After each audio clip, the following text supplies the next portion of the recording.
你好，这是周淑明的家吗？是啊。我们找他。哦，那你们进来吧。哎，哥，有人找你。老牛啊！你好，你是周树明？我是。阿姨，冷静！把女儿还给我，把闺女还给我！不要打人，冷静。妈，你还知道我是你妈呀？你跟我回去，跟我回去！不是，阿姨，您别动手。我已经结婚了，妈。结婚？谁同意你结婚了？警察都是你把他们抓起来，他们全都是骗子！你回去！你让我动手啊！全都是骗子！你干什么？不是你给我回去！放开我！干嘛呢？你谁呀你？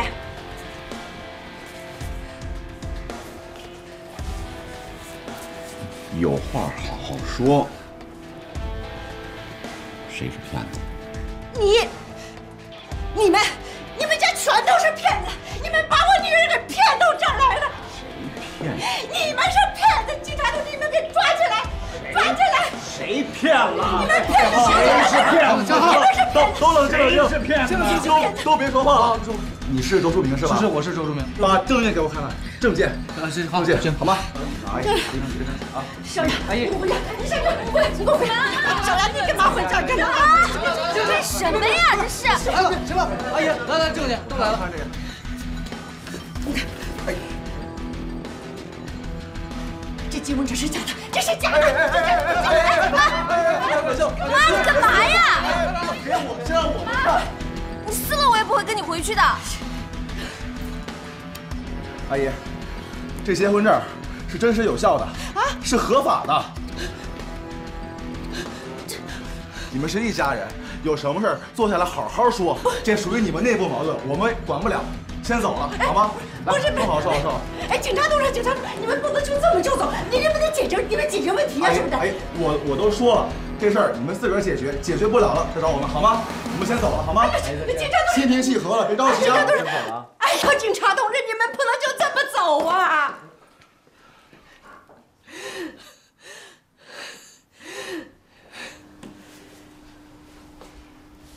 你是小丫头妈吧？来，有话坐下说啊，坐下。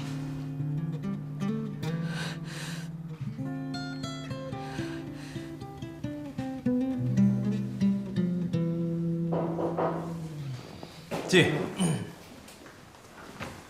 何总，书都找齐了。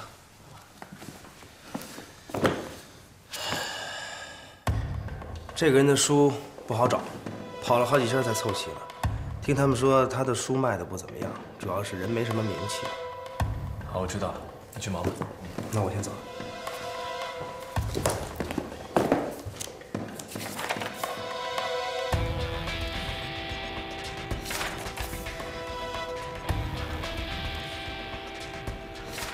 说什么都没用，你赶紧收拾东西跟我回家。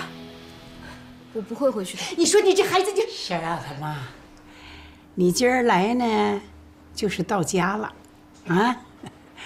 有什么问题呀，咱们坐下来好好谈。更何况咱们两家又是亲家了，有什么话不能好好说呀？跟你们没什么好说的。我是亲家母。谁是你亲家母啊？谁是你亲家母啊？行啊，你们不是想谈吗？好啊，咱们有地儿说去，咱上法院去说去。你们这一家的大骗子！你说你这叫说什么话呀？啊，谁骗了？骗谁了？你太过分了吧，说话！我现在算是看明白了，一定是你横七竖八的在干涉你女儿的婚事，所以说她才跑出来的。光你有气是吧？光你有脾气。我告诉你，你在家里怎么横都可以，但是在这个地方不行，这是我的家。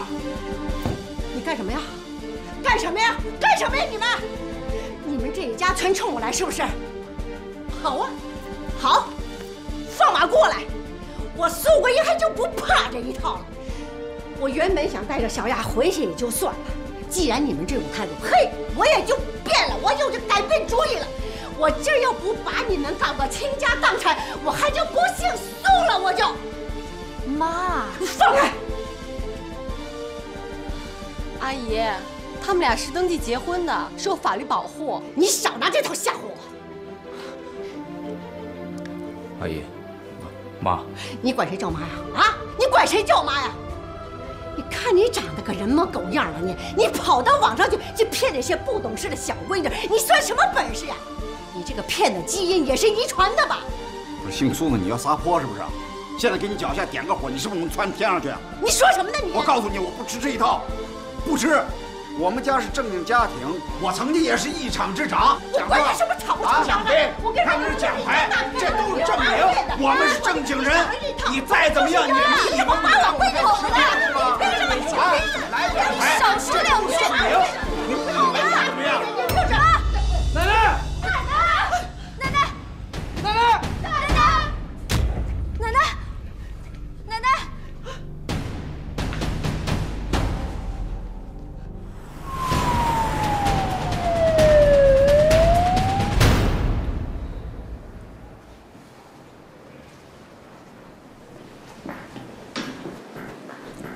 我告诉你，我们要是有三长两短的话，我绝对饶不了你。甭来这套啊！你吓唬谁呀？这都是你错，你怪得着我吗？不是你讲不讲理啊？谁不讲理了？如果不是你跑到我们家里的人，老太太能这样吗？哎呀，儿子如果不骗我闺女，我能跑这跟你吵吗？不是谁？这里是医院，是你们吵架的地方吗？吵架回家吵架。对不起。妈，你就少说两句吧。你说说你呀，这还不是你捅出的事儿吗？还让我少说呢。你看看你选择的家庭，这是能让你托付一辈子的家庭吗？且不说他们家穷的叮当响，就这为人处事，是个善良的家庭吗？你呀，你干脆跟我回去吧。我看在老太太躺在医院的份上，我不跟他们计较。你现在我不走，我不走，要走你走。你要气死你妈呀！妈妈辛辛苦苦把你给拉扯大了，你就是妈的命啊！你如果这样的话，我还不如不活了我。妈，我知道你这样是为我好，可是你这样做会毁了我的婚姻的。小丫，你说的这什么话呀？妈这是要害你吗？妈这是为了你好啊！如果你的选择是对的，妈不反对，妈不干涉。可是你看看这一家人，穷凶极恶的，你这是往火坑里跳啊你！你这叫怎么说话？哦，这是火坑啊！啊，有钱就不是火坑了，是不是？你听听你女儿说的，你女儿都在反对你了，你能不能反思一下？行了，你闭嘴吧你啊！我跟我女儿说话呢，我轮得着你这说三道四的？你是掉钱眼里，轮不着你这说三道四的。爸，你别闹了，现在不是争对与错的时候，这影响奶奶治疗怎么办呀？哎，你瞧见没有？你闺女都说你不对，你说你还有资格在我面前指指唤？您也就别再激她了，行不行？您气坏身体，您自己也不舒服。行了吧你别以为你说两句好话我就会饶过你。我告诉你，这事儿没完。哎，你们怎么还在这吵啊？哎，李总，是这样啊，危险已经过去了，不过老人家年纪已经太大了，这心脏不好，以后有什么事啊，尽量不要刺激他。是，万一再有三长两短，就不好说了。对，啊，谢谢。好，谢谢。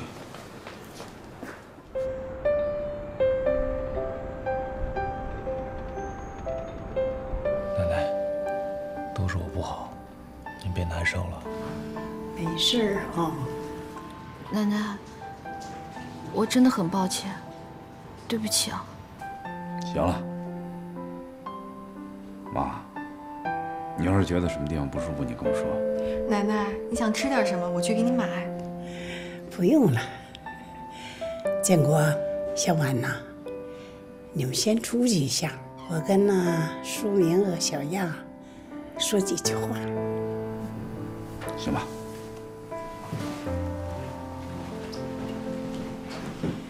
小亚，来，坐奶奶身边来。奶奶，对不起啊，是我连累了你。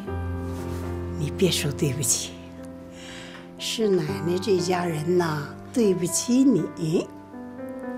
你跟奶奶说句心里话，你愿意做我的孙媳妇吗？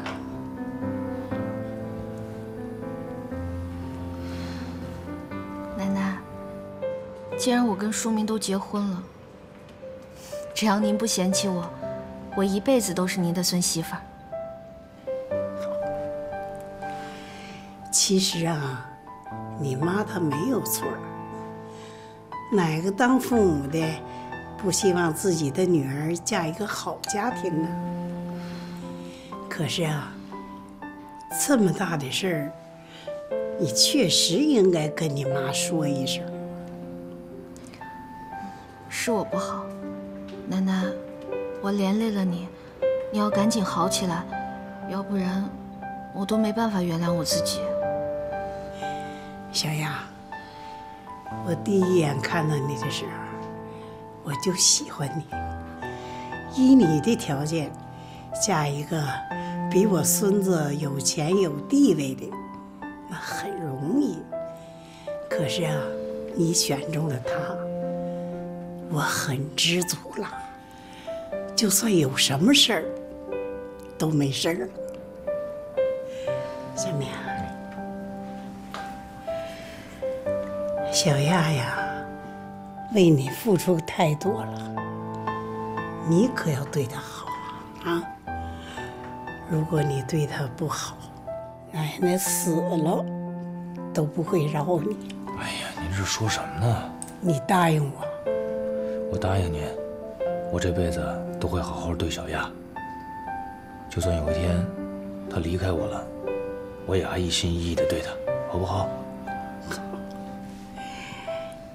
小亚，哎，你也要答应奶奶，对小明要好，你们俩要好好过，啊！奶奶，我答应你。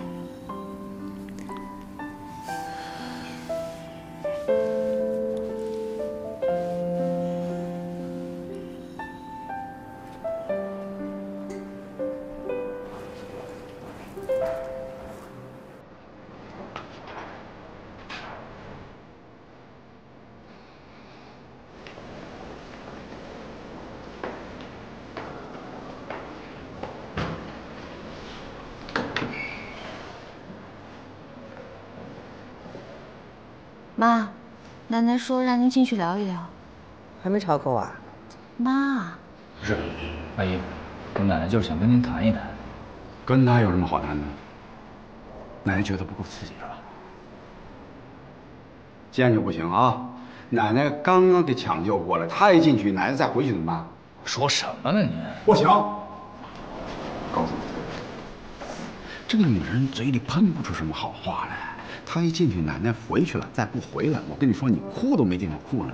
这个女人就是疯子，知道吗？你才是疯子呢！好，疯了吗？你以为我愿意跟你吵呢？你已经吵了，别吵了，听见了吧？不想聊就别聊了。想都别想。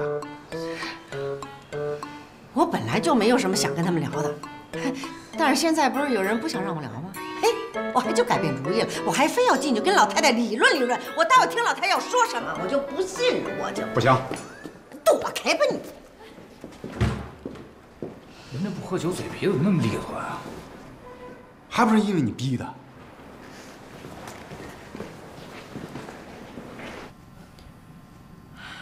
老太太，您想找我谈呐？是。哎，坐下。您有话就直说吧，我听着。有什么好说的？会说人话吗？我跟人说人话，跟你反正没法说人话。那你说狗话呀？谁是狗啊？见过。他骂我吗？出去。出去。小婉，小婉，学着说点人话，啊！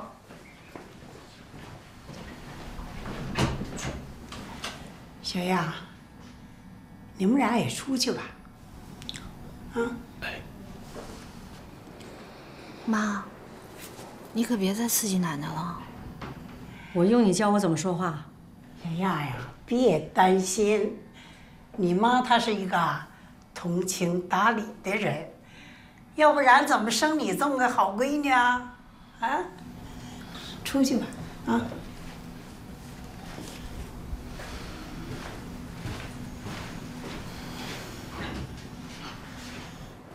走了吧，咱们去取药。哎呀，走了。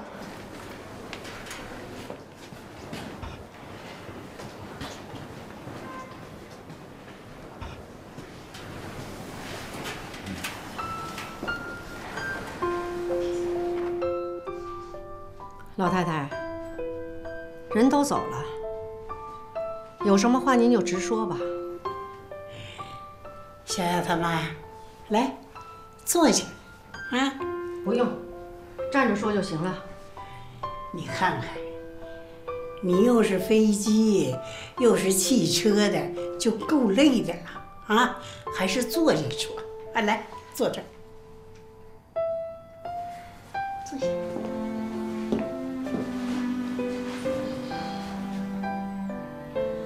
我知道你呀，很生气。可是，生米都成熟饭了，骂还管用吗？老太太，打住啊！什么叫生米煮成熟饭了？我就自当两个孩子不懂事儿，搞了一场闹剧。我把孩子领回去，咱们呢就当什么事儿都没发生一样。哎呀！咱们呢，就别自个儿骗自个儿了。小明他们结婚，那都上了报纸，上了电视了。你把孩子带回去，就当这件事儿没发生，这可能吗？你可以做的跟什么事儿都没有一样，可是你让小亚怎么做人，怎么嫁人？别人会相信吗？会相信他们俩什么事都没发生过吗？你信吗？更何况他们都领证了，难道你让他们抗法不成吗？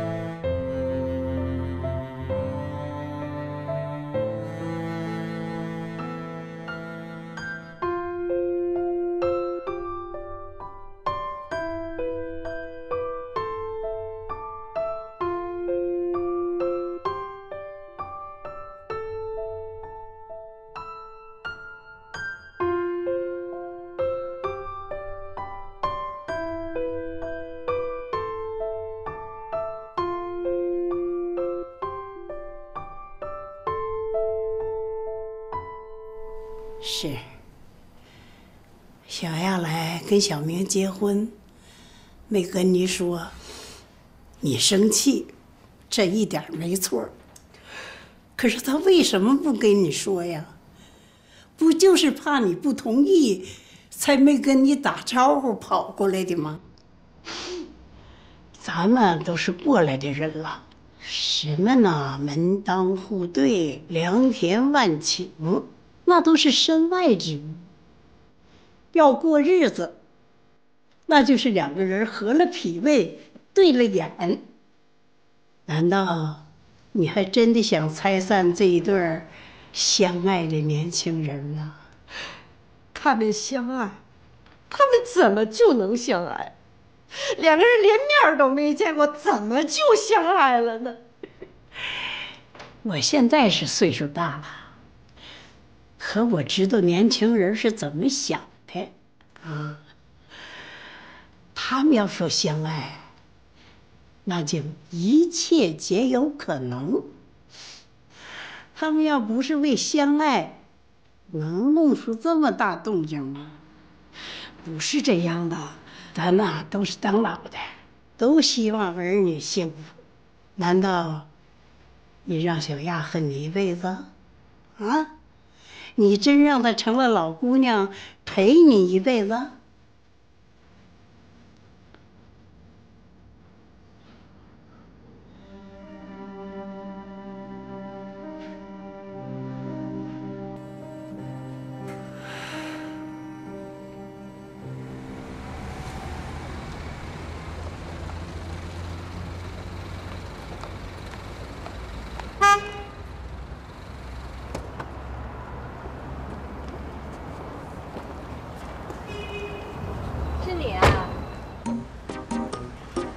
哎呦，开这么好的车，空手来看病人啊？你不也空手来的？不好意思，里面有个花店，一会儿我去买一盘。看样子你好像很不想见到我。有吗？表现很明显。你也太自信了。哥们儿有女朋友？哦，是吗？不会是昨天晚上骗的吧？挺聪明的，就是啊。男人的话还真是靠不住啊。那天谁追着我说要表白来着，晚上就又骗了个女孩。谁家女孩这么傻呀？我还真替她感到不值。我倒觉得你应该替她感到高兴，因为你不会知道我有多好。你的好我还真是没发现，不过你的花心呢，我已经见识到了。你很了解我吗？我有必要了解你吗？那你凭什么说我花心啊？哟，还发火啦？你不知道我最喜欢有脾气的男人了。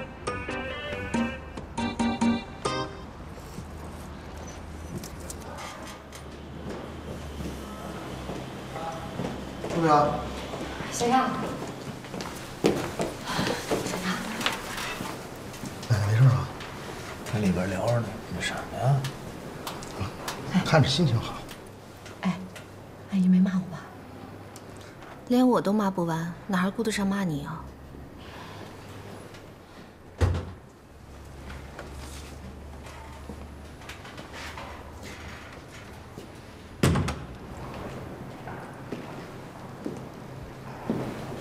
阿姨。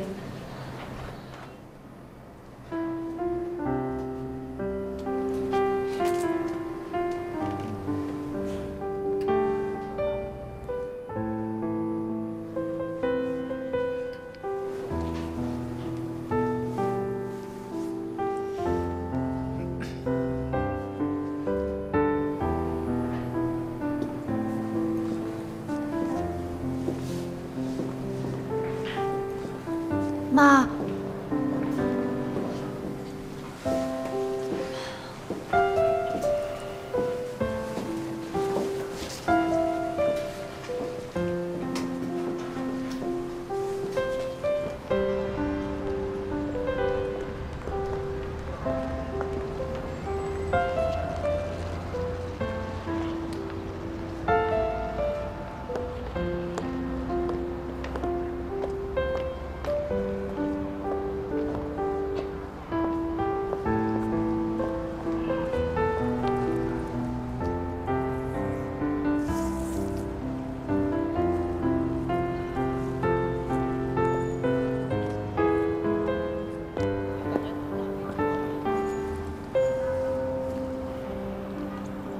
你们别藏了，出来吧。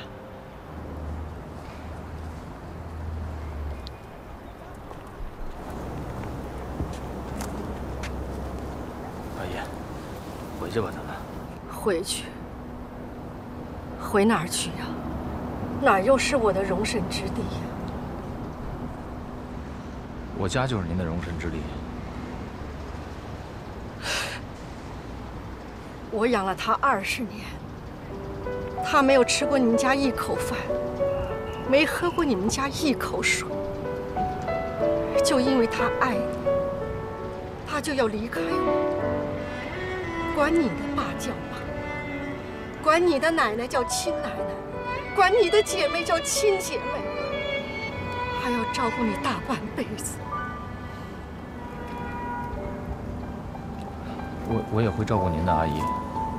你相信我，我一定会把小丫照顾好。她从一个如花似玉的大姑娘，变成了一个只知柴米油盐的妇人。10月怀胎生下来的孩子还要随你姓，你看，凭什么呀？你哪儿好啊？阿姨，妈，别跟着我！不，阿姨，别跟着我！求求你们，求求你们！别跟着我，让我一个人清静清静，好不好？我不跟着你，这人生地不熟的，你要去哪儿啊？你不也人生地不熟的，嫁给一个陌生人吗？你们放心，事情没解决之前，我不会死的。我就是想出来透透气，我的都快给闷死了。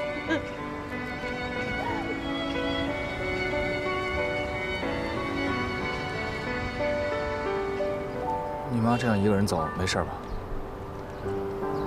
放心吧，她看个新闻都能找到这儿来，丢不了。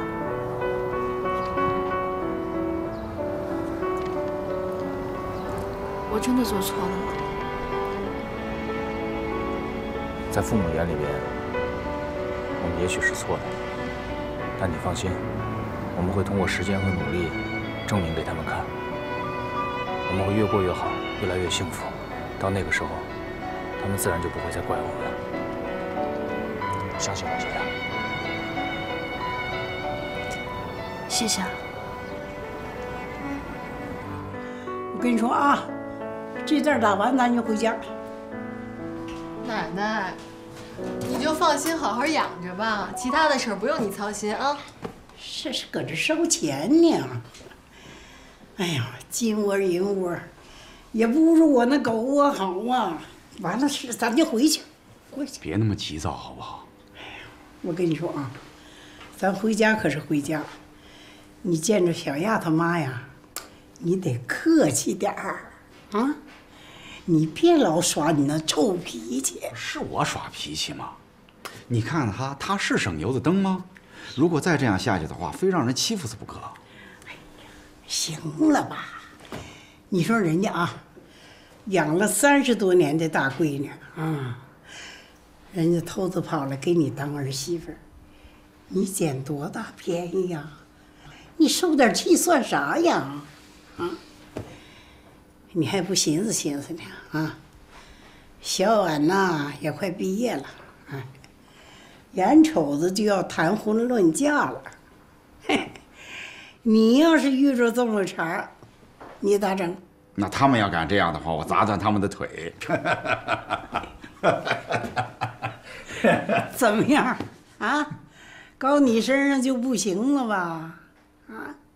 所以说呀，那做母亲的不容易，是不是啊？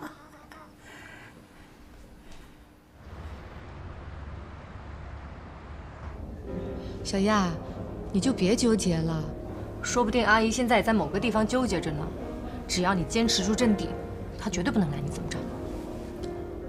哎，你是不了解我妈有多恐怖啊！想起来我都发怵。那还想怎么着啊？你这婚都结了，还弄得全天下皆知，她总不能真逼着你离吧？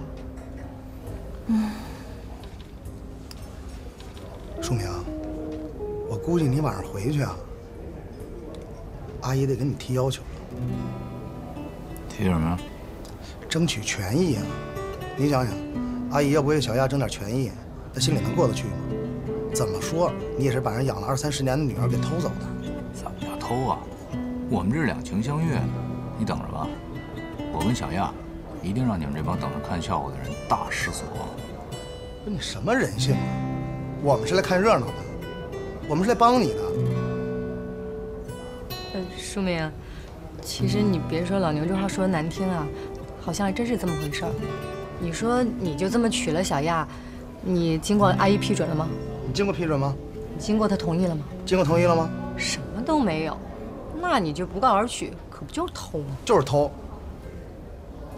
你俩说相声呢？哎，丽娜，我发现咱俩难得的统一了啊。什么统一？还康师傅呢？不是你跟我步调一致，很丢人吗？不丢人啊，丢范儿。哎，要不然你们俩凑成一对吧，下半辈子慢慢吵。谁跟他凑一对啊？癞蛤蟆想吃平了肉。天鹅呢？别把自己看那么高。我就是比你高啊。对，穿上高跟鞋比我高。我脱了鞋也比你高。哎呀，你们俩能不能别吵了？到底是来给我宽心还是添堵来了？看在你俩面子上，我就不跟他计较了。对牛弹琴。对，牛弹琴吗？你看，他老招我。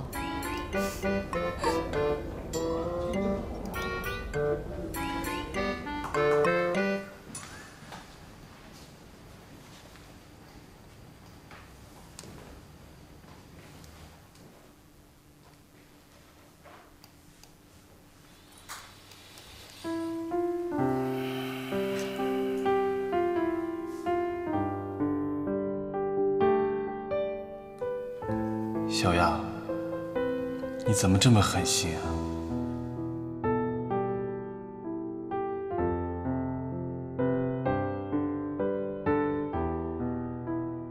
当初是你对不起我，你见了我难道一点都不内疚吗？当初的爱都是假的吗？难道当初你并不像你表现的那样爱我？你也是觉得我给不了你幸福吗？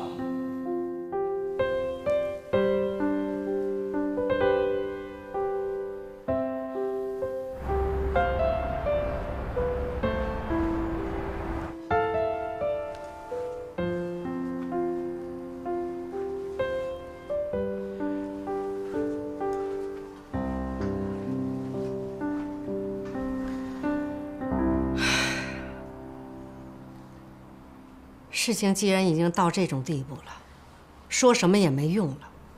我可以不带小亚回去，但是小亚也不能就这么不明不白的嫁进来吧？你说的对，这么结婚吧，是有点委屈小亚。老太太，你是明事理的人，不像有些人胡搅蛮缠、不讲道理。谁胡搅蛮缠了？谁不讲道理了？谁跑人家来闹来了？哎，要不是你们把小亚骗到这儿来，我会来吗？你以为我愿意见到你这个没文化、没素质、没风度的臭男人呐？你有文化，你有素质，搞错了没有？你还真把自己当文化人了？闭嘴！听你妈的！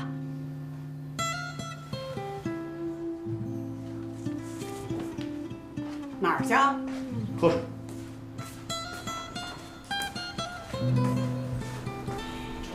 小亚他妈呀，咱们呢都是亲家了，是不是？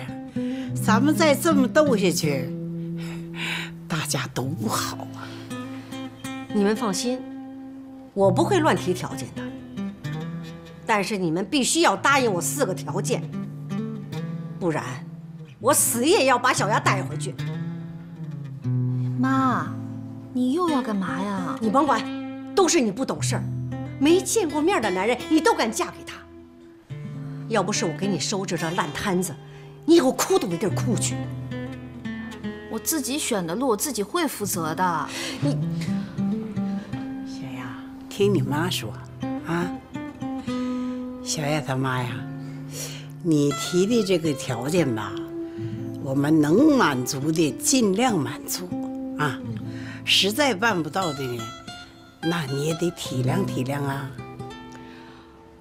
老太太，咱们都是女人，都是当过妈的人，您应该明白。你说我一个妇道人家，我那么辛辛苦苦的把孩子给拉扯大了将近30年，我除了孩子我一无所有，孩子就是我的命啊。虽然说这个事儿你们做的不对，但我也不是不讲道理的人，我不会替我自己要什么。我这都是为了孩子们今后的幸福。好，那你说，第一，她这么糊里糊涂的嫁进来，连个结婚钻戒都不买，您说这像话吗？妈，戒指不就是个形式吗？没有也没关系的。这是你结婚，你一辈子结几次婚呐？没结婚钻戒，你结的什么婚呐？小亚，阿姨说的对，戒指咱们确实得要有一个。对对，明天咱就去买啊，买一个最好看的，就算奶奶那棺材本搭进去，也不让我家小亚受委屈啊。奶奶，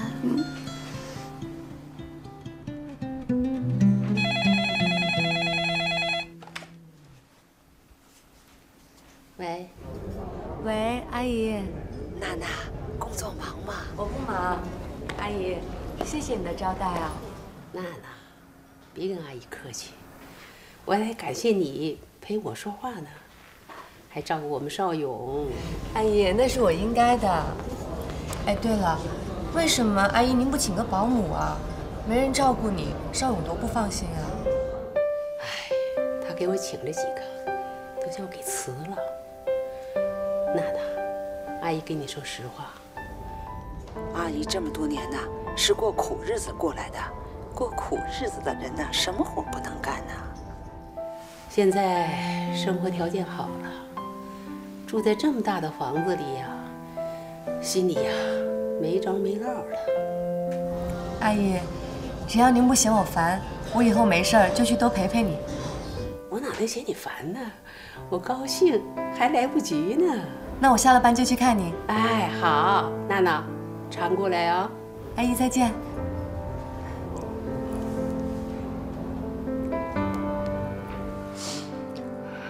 这第二，你得马上去找个工作。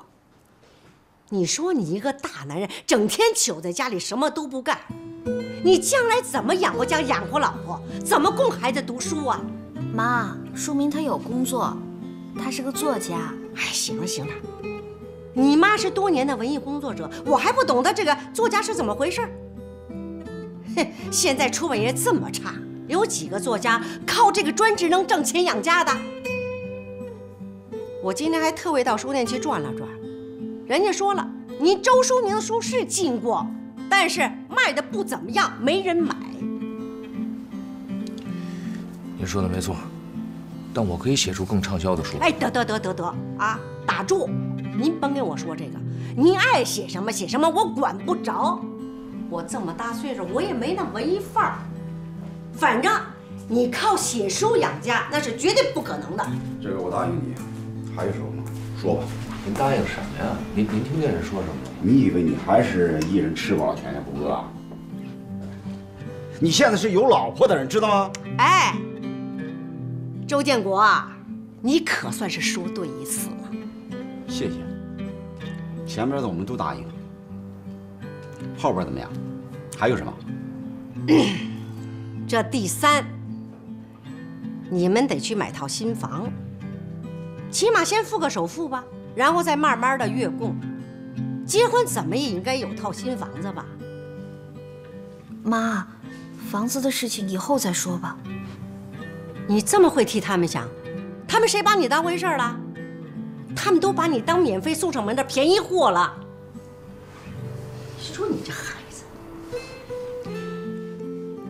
这个房子得买，你提的不过分啊。尽管我家不宽裕呢，我借钱去啊，我就算砸锅卖铁，我也把他这个首付付上。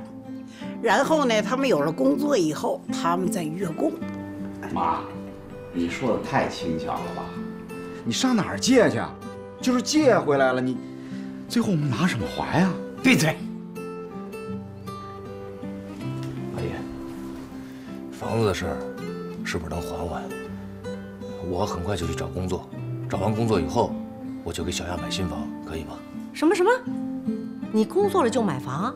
你以为你一上班就能买得起房子呀？你以为买房子是买积木呢？你以为你一上班你就年薪上百万呢？你可真逗！你一上班就买房子，你是不是写书把你脑袋写糊涂了？妈，我告诉你，就你这样的，你能找个工作养活自己就不错了。我跟你们说啊，我的话还没说完呢。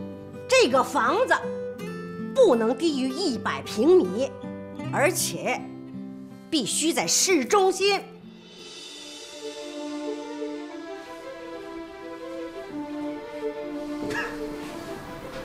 你说什么？再说一遍。我说什么你没听见呢？必须要在市里边不低于100平米，100平米得几百万。你就是把我卖了，我也拿不出这个钱来。反正我不管。你们周家有本事把人家闺女骗到这儿来结婚，你们连房子都没有，你们也张得开口？你说一个大男人，你们丢不丢人呢？你们？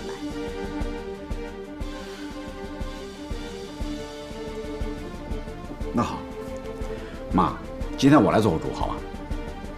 咱这样，媳妇儿我们不买了，我们买不起，您可以带回去，行吗？小亚，你听见没有？你听见没有？人家都不要你了，你赶紧跟我回去吧。前2天那张局长不是还打电话吗？只要你同意跟他儿子订婚，人家马上就送你一套花园洋房。妈，这是我结婚，又不是你结婚，你能不能不要再给我添乱了？你这是鬼迷心窍了，你啊！妈，这是我结婚，又不是你结婚，你能不能不要再给我添乱了？你这是鬼迷心窍了，你啊！哎呀，这房子我们买啊，暂时先买个小的，至于在什么地方买，那就叫孩子们自个儿做主。那怎么行啊？我女儿现在被你们迷得五迷三道的，她什么全听你们的。你要买在犄角旮旯呢，房子倒是买了，那以后上班还是不方便呀，将来受苦的还是她呀。妈，我求求你了，先这样吧。你可真是气死我了你！妈，我晚上真有事儿。别骗我，我都问娜娜了，晚上公司没安排。你带她回来，我做了几个她最爱吃的菜。妈，刚刚安排的，真的有事儿。丽娜她不知道。你少骗我！我骗你干嘛呢，妈？好了好了，你就跟我打马虎眼吧。哎，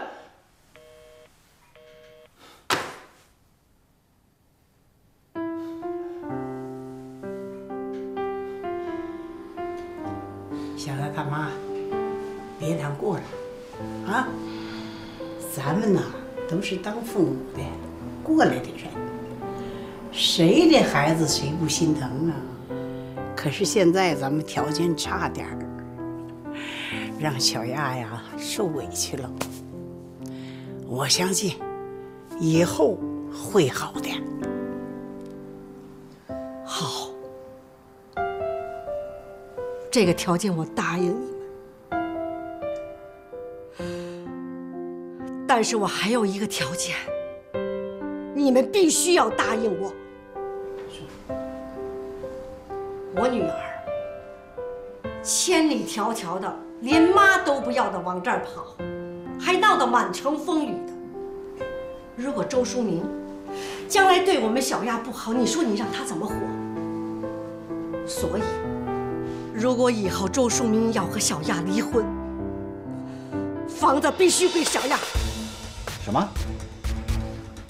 你说什么？房子给你们？你太狠了吧！我告诉你，我这一辈子都没混上一套房子。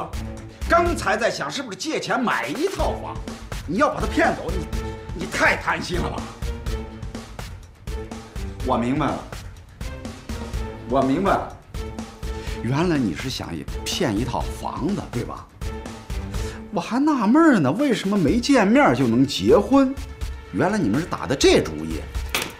周建国，你没挣下房子，那是你没本事。你说的是人话吗？我闺女好歹也是个大学毕业生，长得又这么漂亮。我如果图你们家这套破房子，你们老周家配得成对吗？你演技太好了，你。小雅，你跟我走，回家，你回家去！你还没听见呢？人家说你这是骗婚的，你还有脸坐在这儿呢？你不要脸，我还要脸呢！我。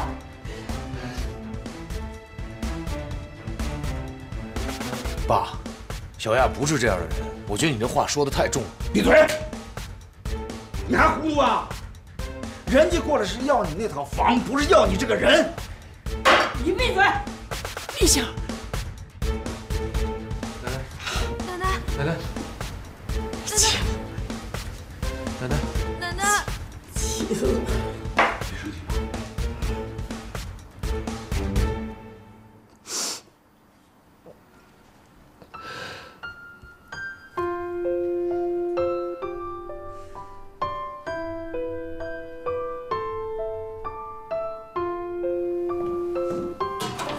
周勇，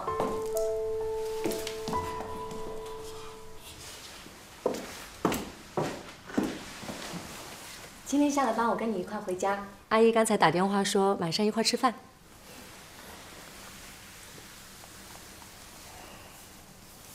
我已经推掉了。为为什么？还有别的事吗？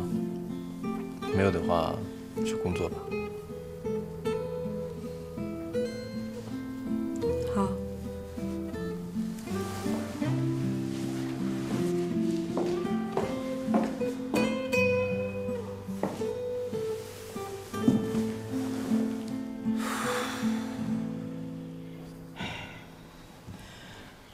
小明啊，你是怎么想的？跟奶奶说说。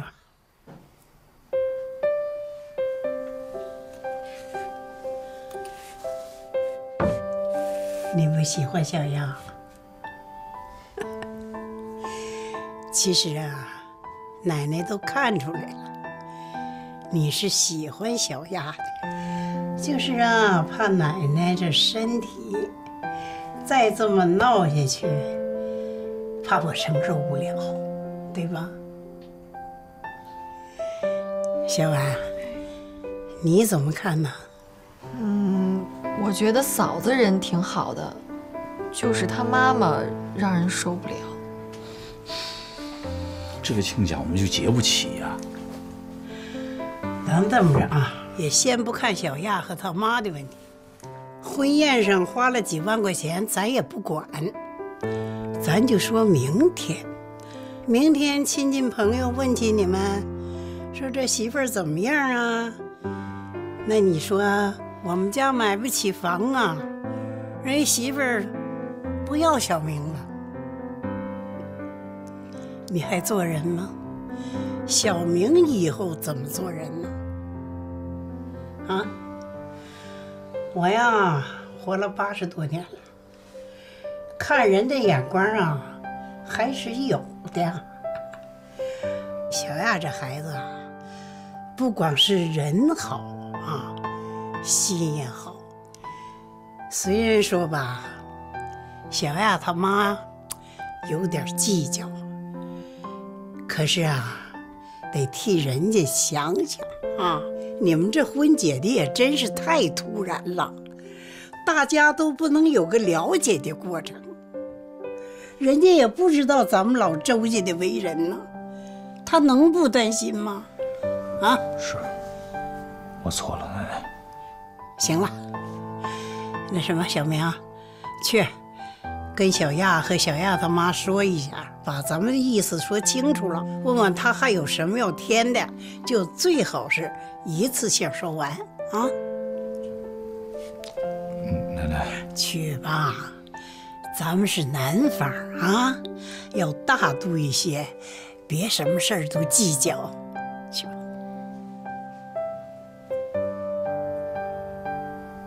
谢谢奶奶。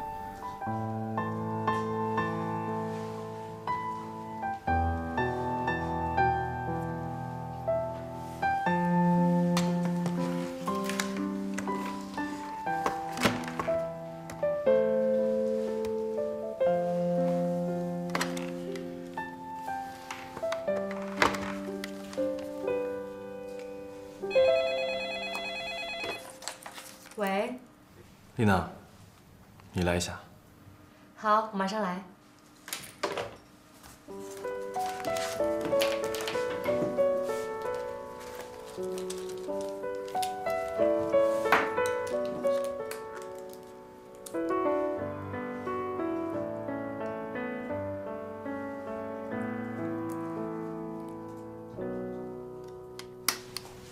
尚友，你找我啊？坐。你怎么那么晚还不下班？阿姨可跟我说让我监督你，还让我照顾好你。我们现在在工作。我知道，这不是下班了吗？找我有什么事？啊，那个酒店庆典的案子怎么样了？哦，那个我正在联系嘉宾，这次想办一个有话题性的秀，所以需要一些文化圈的朋友捧场。辛苦了。应该的。你还有别的事吗？没有。哦，那我走了。啊，对了，那个前2天在我们酒店结婚的那对夫妻啊，那个姓苏的，有没有联系啊？你说小亚？啊。他妈妈前几天去舒明家大闹了一场，把老太太气得背过气儿去了，在医院躺了1天呢。可是后来好像又妥协了。什么？怎么了？要我打电话问问吗？不用了。那没事了。啊，对了，那你先去忙。那我走了，你也早点下班。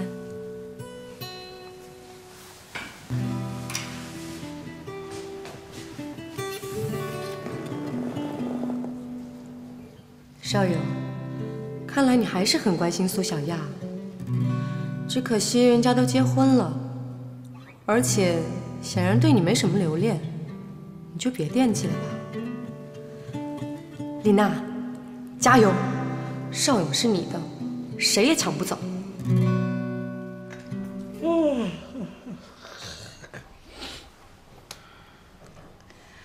小丫头妈呀，这可都是按照你的意思办的，没意见了吧？我有意见又能怎么样啊？那好吧，就这么着啊。天儿也不早了，今儿个是折腾了一天。哎呦，周淑明啊，那明天按照这个意思起草个合同，咱们签了吧。苏明，你有完没完？没完了是吧？啊？嗨，请你注意你的态度。明明刚才都说好了，你还想变卦呀？不是至于吗？这是结婚还是做生意啊？不是都已经说好了吗？还签什么合同啊？对你这种人呐，我丝毫没有信任感。我不白纸黑字签下来，以后不定还会发生什么事儿呢。那行，就按你的意思办，啊，小明啊，签啊，我得歇会儿。奶奶，我哎呦，这一天，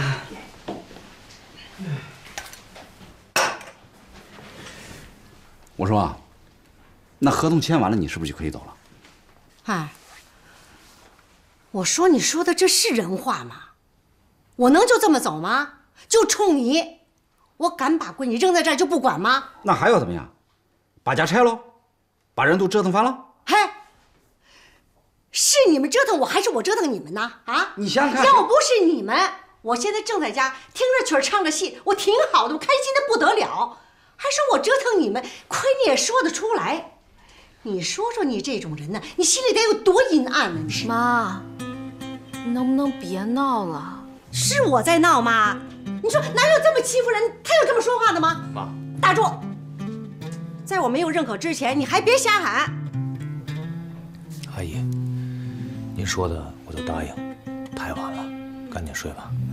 你和小亚回屋睡，爸，你也赶紧回去睡吧。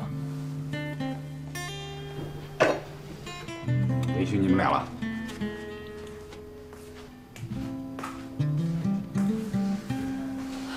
走吧，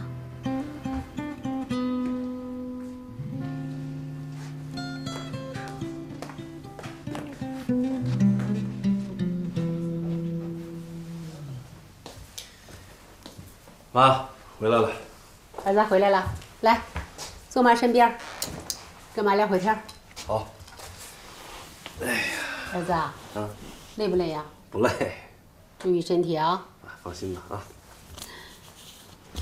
你别嫌妈烦，妈有件事儿得跟你说。啊。老大不小了，不结婚不是个事儿啊。哎呦，妈，不是说了好几遍了吗？这事儿您就别管了。我是你妈，我能不管吗？你都快30岁的人了，趁现在结婚生个孩子，趁妈身体现在还可以，能帮你带。过几年，妈动不了了，怎么办？什么动不了了？您身体好着呢。再说我不是正在找着吗？找什么呀？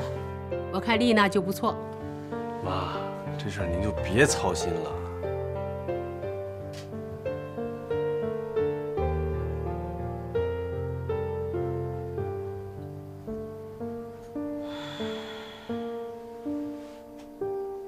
妈，你还记得那个何少勇吗？何少勇？嗯。都因为那何少勇。当年胡团长的儿子多喜欢你啊！要不是因为你心里放不下他，你现在都已经是当妈的人了，我也不至于像个泼妇一样跑到人家家里来，就为了那么一点小小的利益跟人家大吵大闹的。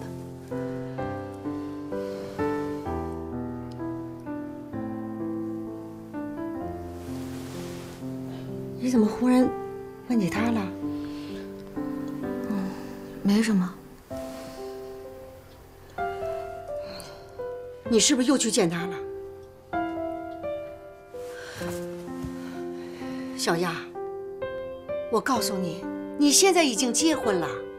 不管我对周淑明有多么不满，我再讨厌这个家，但是我还是要警告你，不要再去和他纠缠，这样做可就是咱们不对了。我知道，妈，我怎么会做那样的事儿呢？你明白就好。不管我对周淑明有再多的不满，但这毕竟是你的选择。你既然选择了，你就要遵守妇道。没有哪个男人愿意自己的老婆心里还装着别的男人。你们这婚结的本身就闹得满城风雨的，你要是再跟何少勇纠缠，你这脸丢的就再也捡不回来了。妈，我怎么会做那样的事情呢？我这不是担心吗？你这孩子从小就是这样，想做什么做什么，冲动得很。我真的很担心。我看丽娜人品各方面都不错，还找什么呀？知道啦，我再考虑考虑。啊，对，好不好？哎，妈，你还记得苏小亚吗？又跟她有联系了？我可告诉你，别的我都可以接受，这个女人我死了，她也不许进我的家门。妈，少勇啊，妈知道忘记初恋很难呐。想起6年前她伤害你的样子，妈就心疼啊！你怎么不长记性啊？妈，你别说了，我都记得。我就是前2天我又见到她了。怎么，她又来找你了？妈，你别老一惊一乍的，行不行？这个女人千万不能沾呐！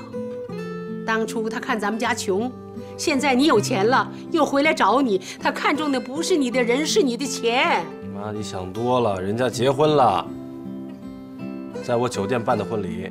啊，结婚了？结婚了好啊，找个什么样的人呢？是个有钱人吧？嫁给一穷作家，没钱。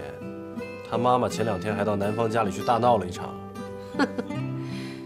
当初千挑万选，终于把我这么好的儿子给错过了，现在不就找了个穷光蛋吗？那我睡觉了啊。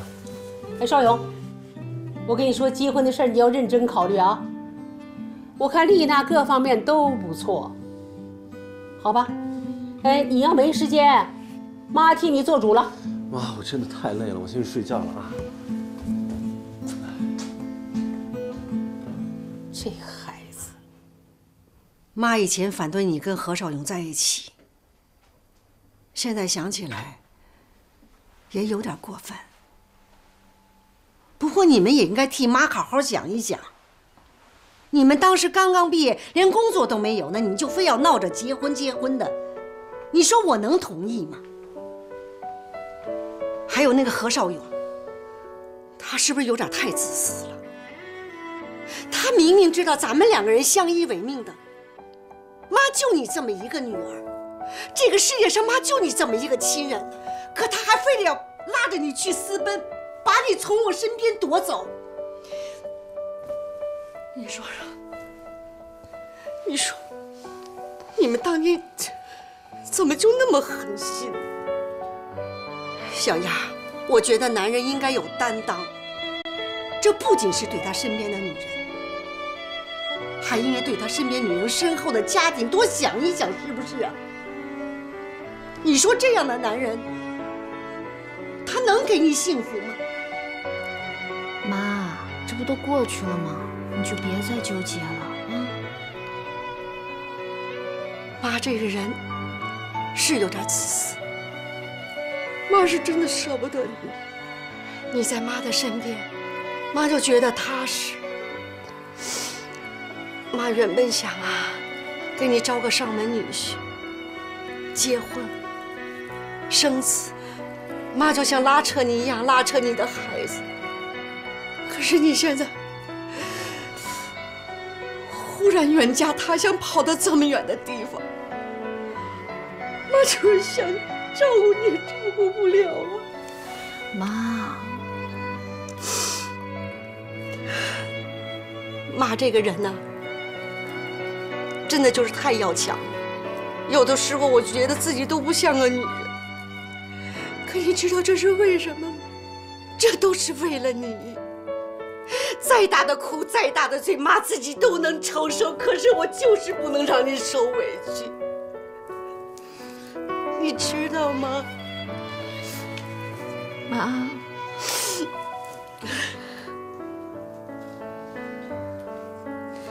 好了，妈。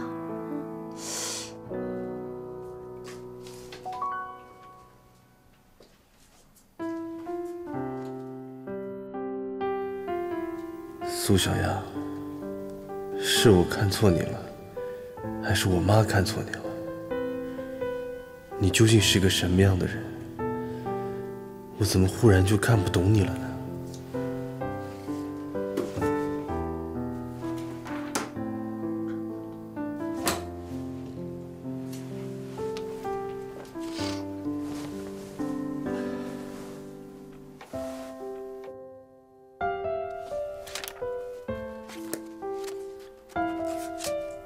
周淑明倒是有点才华，可也仅仅是有点才华而已。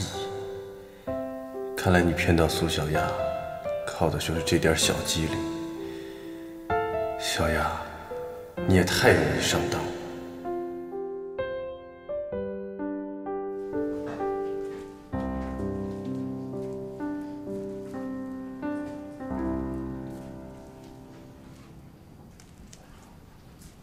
还没睡呢。你也没睡着啊？嗯。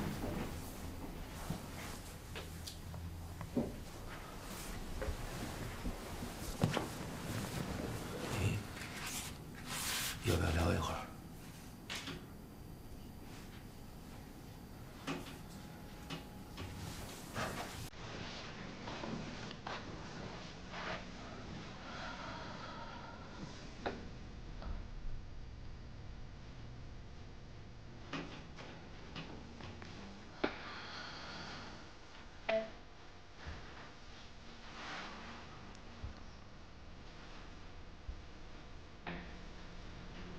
你喝水吧。嗯，不喝，谢谢啊。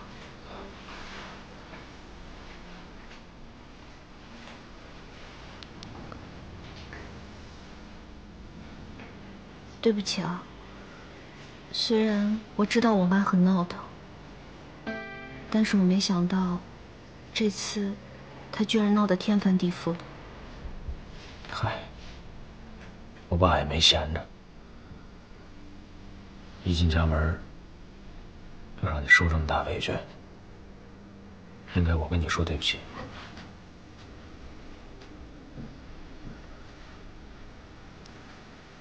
感觉我自己好像还是在做梦一样。确实是。前两天，咱俩还在微博上打字呢，这就坐在一个沙发上。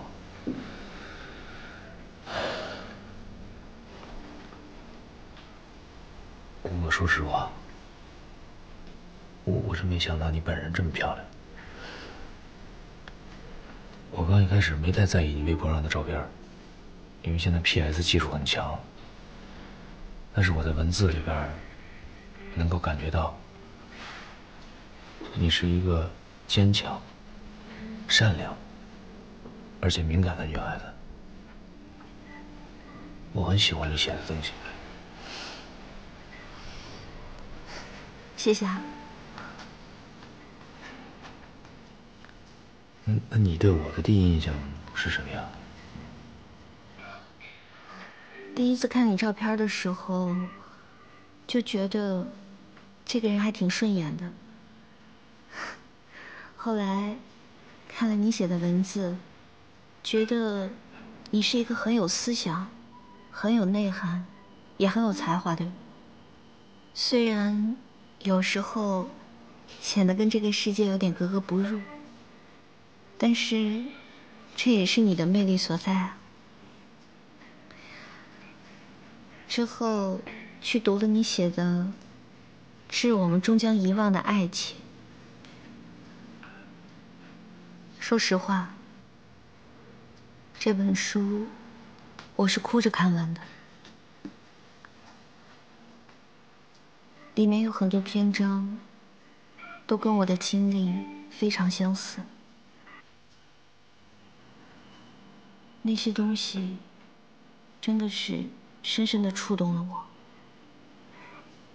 所以当时我在想，可能我们之间有很多相似的地方吧。这可能就是缘分吧。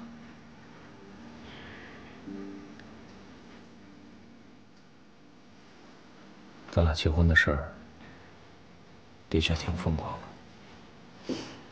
是啊，前无古人，后恐怕也没有来者了吧？但我还是挺感谢这个网络时代，让我遇上你的。接下来，我们要面临很艰巨的考验。我不会说什么山盟海誓，我也不相信有来生，但我可以向你保证，这辈子我一定会尽全力保护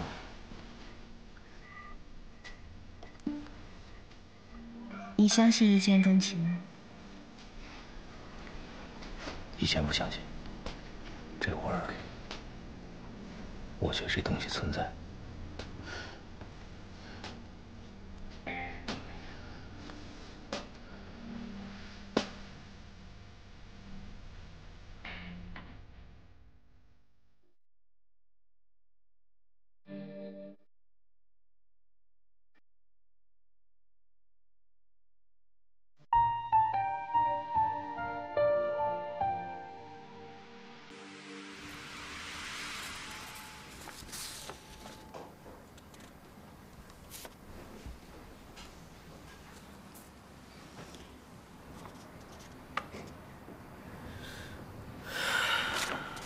小亚妈，你看看还有啥补充的？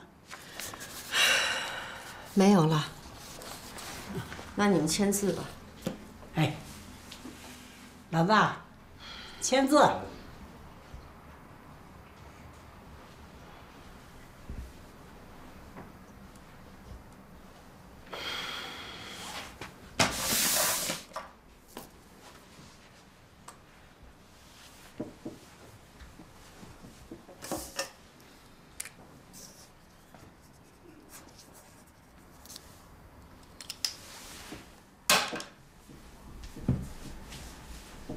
真没风度，哪像个男人？跟你有话有风度吗？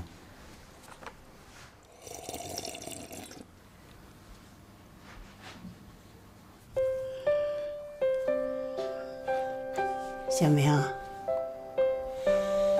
这里啊有2万块钱，啊，你拿去给小亚买个像样的钻戒啊，剩下的呢再给她买套衣服。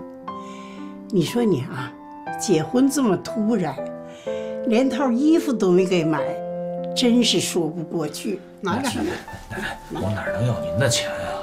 妈，这钱你就留着吧，他结婚哪能要你的钱呢？小明，奶奶知道你孝顺，可是奶奶是土埋半截子的人了，要钱没用了啊！这钱呐，就是留给你们的，拿着。奶奶，我真不能要您的钱。拿着，啊！等奶奶以后需要钱跟你要，你能不给吗？奶奶，我真不能要您的钱。再不要，奶奶生气了啊！哎呀，哥，你就拿着吧，苦日子都是暂时的，总会雨过天晴。拿着。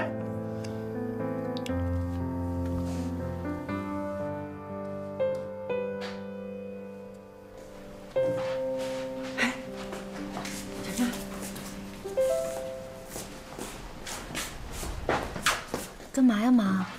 你真的不用我陪你去？我一会儿还要跟丽娜他们聚一聚呢。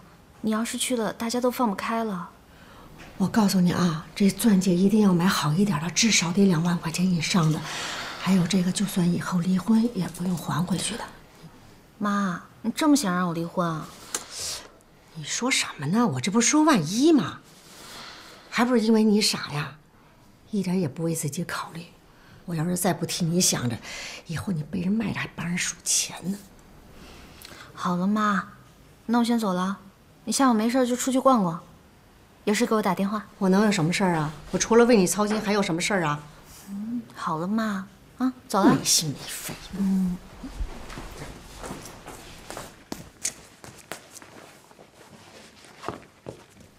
哎，这是我们家钥匙吗？是啊。哎，你干什么？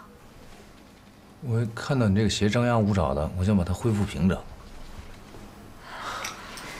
可是，男人不能轻易弯腰。那你看为了谁？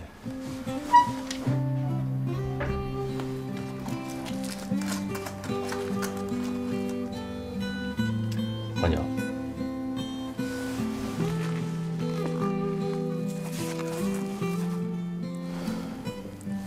你这样会把我惯坏的。那不是很好吗？以后你就再也不会离开我了。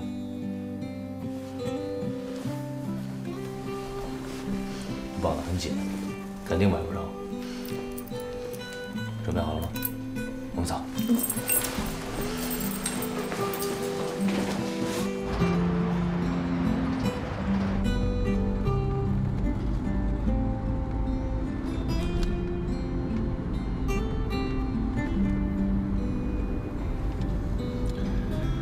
昨天晚上，我想了一下，我觉得妈提那些条件一点都不苛刻。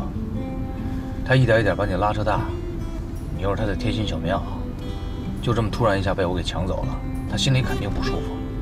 更何况那些条件也都是为了你好，换了我也会这么做的。我现在能做的就是让妈相信，我一定会好好对你，我们的日子会越过越幸福。我会以实际行动证明。谢谢你的理解啊，我相信你。谢谢。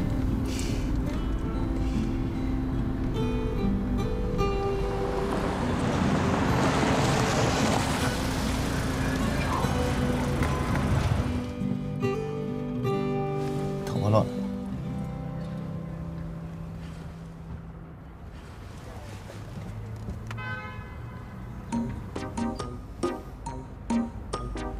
哇，大哥啊，你这样很像个变态的，你知不知道？打扰你俩了。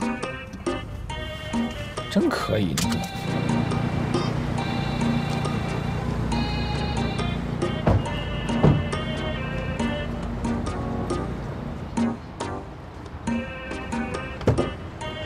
美女迟到了啊！一会儿红相府你请客。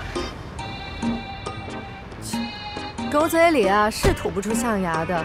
对，你嘴里要吐出象牙来，那不得上新闻联播啊？刘德林，你骂我是狗是吧？愣狗，哪有这么漂亮的狗？你有这么漂亮的狗，我得养2只。嘴真够欠的。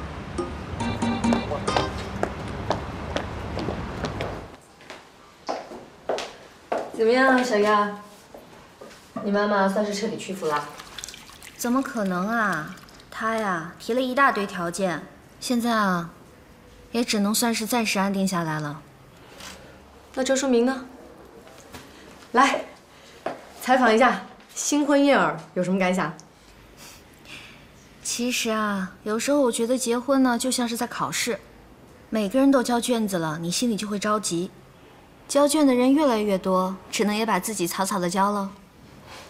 你的意思是说，你是因为考试时间到了，才把自己交给周淑明的？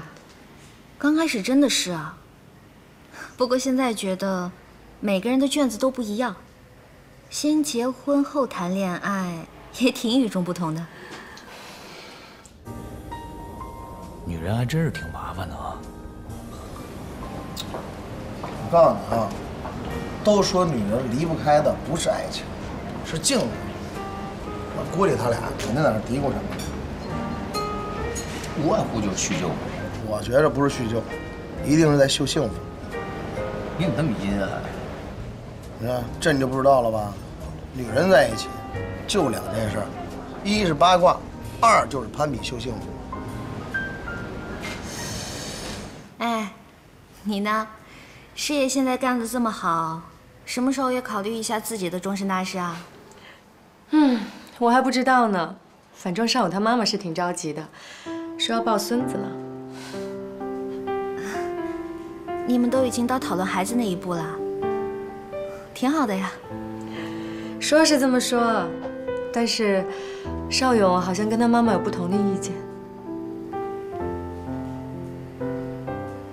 小亚，其实人生就是这样，有的事情过去了就让它过去吧，别再回头了。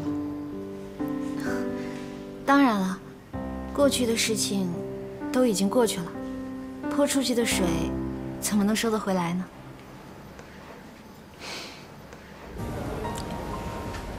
你对丽娜彻底没心思了？哎，你没听说她有个男朋友啊？好像还是谁的前任。我听他俩说话那意思，好像是苏小亚的前任。喂喂，哎，你别吃醋行吗？这苏小亚长那么漂亮，那没个前任正常吗？所以你得提防着点啊。我提防什么呀？你别以为你领了证、结了婚、入了洞房就生米煮成熟饭了，那是在古代。你现在这种社会，你就算是把生米变成爆米花，它都有可能变成种子重新发芽，你知道吗？那古代管老婆叫什么来着？大老婆叫大房，二老婆叫二房，知道吧？有房子就有老婆，没房子就没老婆，房子越多，老婆越多。还在这种歪理邪说？怎么就歪理邪说呢？我告诉你啊，你别以为苏小亚她就不务实，那是没经历过柴米油盐酱醋茶的烹茶。你等这一切她都经历过了，保不齐有一天，她就觉着，哎呀，这学历没有我高，能力没有我强，形象又没有我好的人，怎么过都比我好啊？到那时候你就晚了，你知道吗？所以啊，你那书啊，就找个业余时间写写算了。赶紧去找个工作，多挣点钱，给人买个房子，俩人一起月供，这才是王道。小亚肯定不是你说那种人。还有，我以为爱情就像风筝一样，你拽得越紧，这线儿就越容易断。对呀，这爱情就像放风筝，你不拽它，它就跑了。那你那么喜欢丽娜，你为什么不拽她呀？她飞得有点高，我够不着。哟，你一乐天派，今儿怎么那么自卑啊？我能不自卑吗？你看她那车，那是我能买得起的。你再看她那一身名牌，就我这点小工资能应付得了吗？我告诉你，你有时候不明白，这爱情啊，不是说非要把某个人拽在自己手里面，有时候你看着他幸福，你就幸福。我有一个事儿特好奇，你怎么见丽娜一面就那么喜欢人家呢？为什么呢？这爱情要是能说出为什么来，那还叫爱情吗？你和宋小亚不也是见了第一面就结婚了？我们在网上聊了很长时间呢，所以总得有个理由啊。哎呀，理由，其实我就喜欢她那种女王范儿。我一见着她就有莫名的喜悦，我这青春期的小荷尔蒙就梆梆梆不断往外迸发。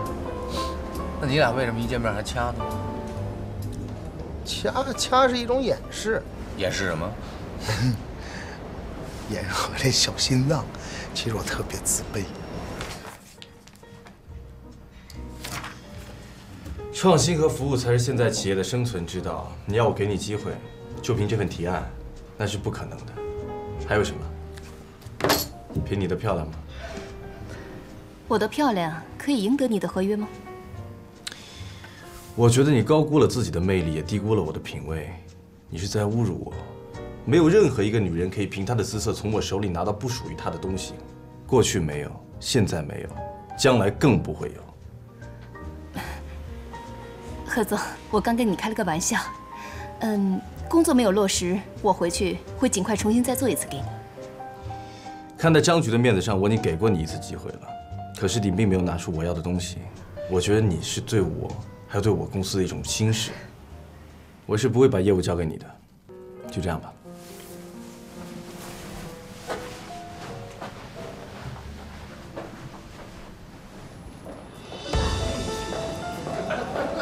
不是我谈工作的事儿，你们俩怎么又吵起来了？邵勇，你怎么在这儿？周先生，周太太。我懒得跟你说。不是我谈工作的事儿，你们俩怎么又吵起来了？邵勇，你怎么在这儿？周先生，周太太。何总，上次的事儿谢谢你啊。 谢什么呀？你们也付钱了，我还要感谢你照顾我的生意呢。那我们要感谢你的心意啊。客气。邵勇，你忙吗？要是不忙，跟我们一块走走吧。我倒是不忙，只要你们不介意的话，我都可以。OK 啊，如果你不嫌弃我们无聊的话，我们随时欢迎。太好了，走，那我们一块喝茶去吧。好啊。走。走，走吧。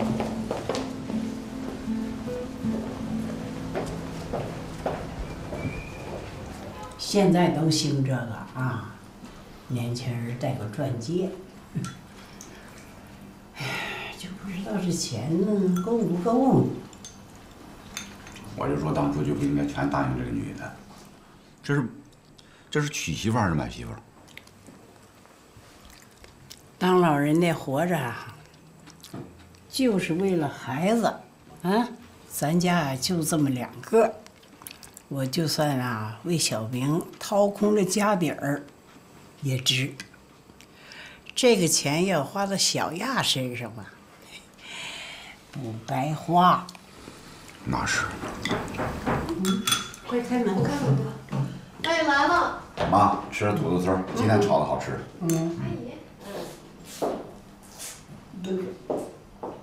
哟，他苏姨啊，快点，小婉子。 给苏姨盛饭，哎，是搁这儿吃啊！来，赶紧坐着吃，就点剩菜了，没事儿。奶奶，我不吃了。哎呦，春定国，这是你炒的菜啊？怎么了？哎呦，你瞅这刀工切的，怎么跟筷子似的？你太不知道好歹了吧？有吃的就不错了，还挑三拣四的。哎呦，周建国，你说你这个大男人，你真的一点度量都没有。 人家好心给你提意见，你就不能虚心接受？那你尝过了吗？好吃就行，不是吗？奶奶，我给您买了点东西，您不是身体不好吗？您多喝点对身体好啊。哎呦，你给我买这个干啥？我可谢谢你。不用，行，那你们先吃吧。你不少吃点。老不好。 值几个钱？是不是？之前你给我买过几次啊？人家这是这份心思。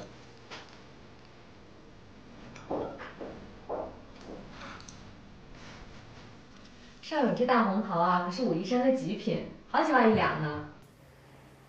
服务员，给我1杯白开水吧，谢谢啊。好的，稍等一下。你怎么了？ 没事儿。哎，我想起来了，咱们是不是还得去买结婚戒指啊？先走吧。小亚，怎么刚坐下就说要走啊？我今天真的有点事情，改天我再约你吧。那行，那咱就……哎，树明，别呀，茶还没喝呢，快坐下。坐呀，周先生，别急着走啊，我还想和您探讨一下您的大作呢。您读过我的书？ 知名作家的作品，我怎么可能不看？只是有一些拙见想和你分享一下，愿不愿意听啊？哎，那我们可以……对不起，你等一下，我们可以聊一聊啊。好啊。前些天我拜读了您的那个作品，叫做《我们终将遗忘的爱情》，是特别好。只是有一些地方我觉得有一些牵强，尤其是结尾的那个反转，我觉得啊是为了出乎意料而出乎意料，就会有一些不符合逻辑。我瞎猜的啊，我觉得那个结局并不是你在写作之前所想的，可能是在写作过程之中添上去的，对不对？有道理，是这么回事。我这个最后那个反转确实是边想边设计出来的，当时觉得还不错，过后看来确实是有点牵强。您说的很有道理。我还真没想到，邵勇居然看过书明的书啊！哎，你们有没有觉得，邵勇对书明书的见解可比很多书评家都专业多了？批评谁都会啊，自己写写就知道了。周太太真是爱屋及乌啊！要是不想听的话，我就不说了。没有，我觉得何老板提的意见很中肯。你别这样。那我再说两句。好啊。刚才说了结局，其实我对开篇还有一点别的看法。哦。如果我没记错的话，开篇就占了全书的1/3，这样就会显得情节推动的非常的缓慢。如果不了解你的读者呢，就会很快的失去耐心。所以我觉得，一本书就像是一个商品一样，你要让人掏钱来买，就必须很快的抓住读者的心。所以开篇一定是一本书的精华，就好比我卖一个产品，我会第一时间让所有人看到它的亮点，这样就会有好的销售效果。反之，就算你的结局再精彩，开头很平淡，也无法赢得市场。你们先聊吧，我去下洗手间。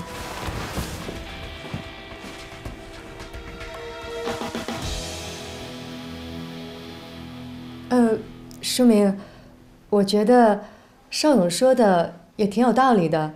你的书现在也确实好像有一点点小问题。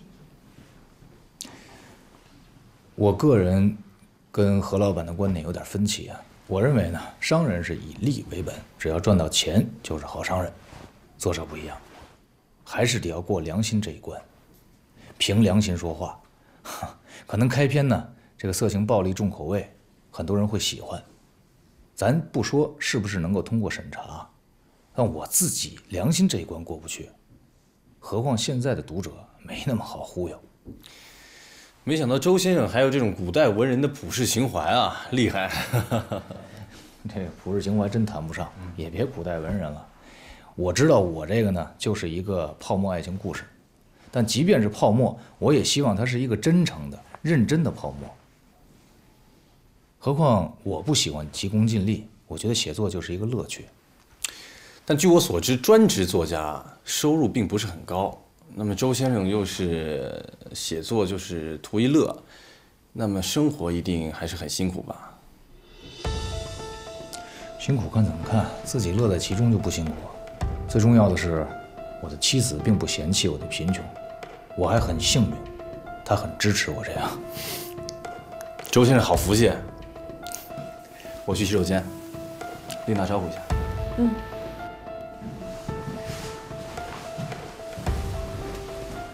书明喝茶。马德莲，喝茶。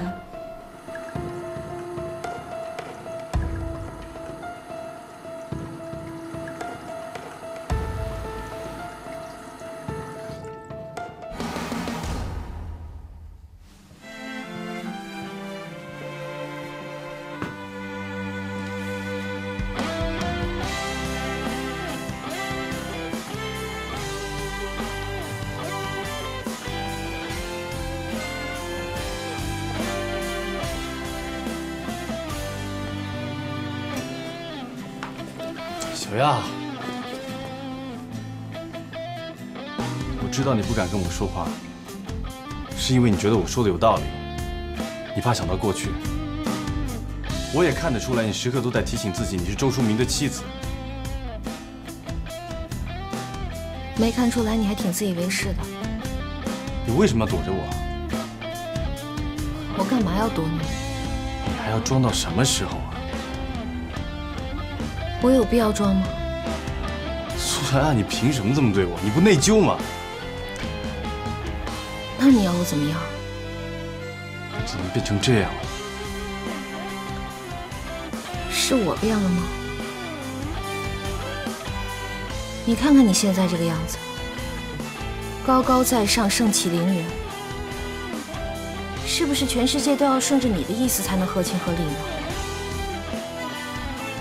如果是这样的话，我恭喜你，你终于变成当年你最讨厌的那种人。但是我从来都没有变，我现在是周树明的妻子，一个你看不起的穷作家的妻子。但是我很享受我现在的幸福。幸福？你真的幸福吗？你现在可以嫁给一个穷作家，为什么当时不能跟我在一起呢？如果你非要纠结于过去的话，我只能说，过去的你和现在的我一点关系都没有。也许我以前爱过你，但是我已经忘得一干二净。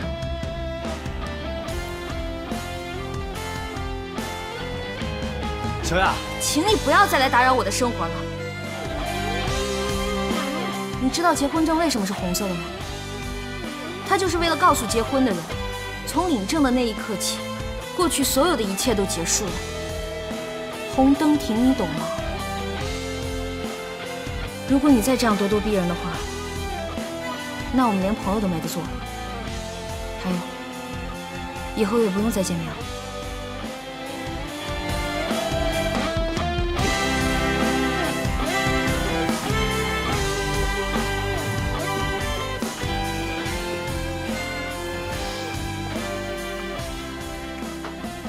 就是50啊！牛德林同学，嗯，你说你好歹也是个报社的记者吧？你怎么把自己弄得跟个文痞一样，一点都不正经？像你这么稚嫩，你怎么在社会里生存？怎么在单位里发展？哎呀，何时真相别时圆，我会天马流星拳。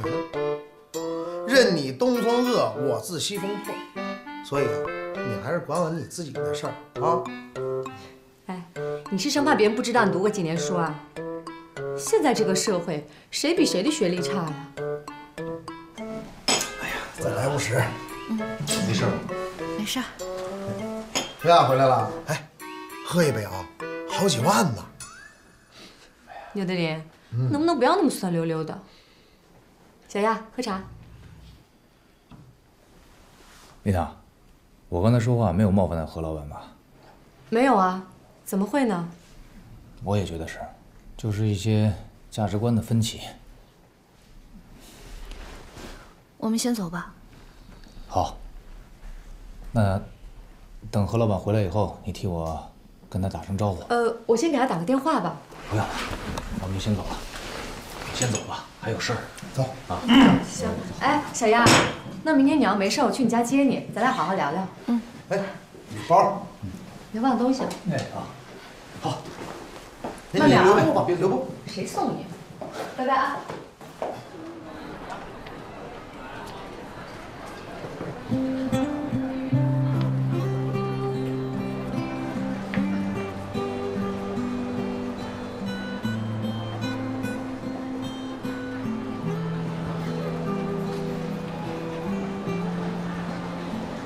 麻烦您帮我拿一下这个。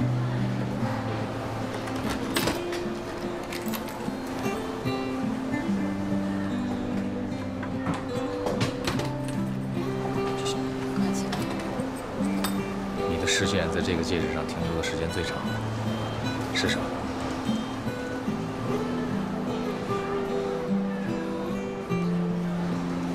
好看吗？挺好看的。那我们就要这个吧。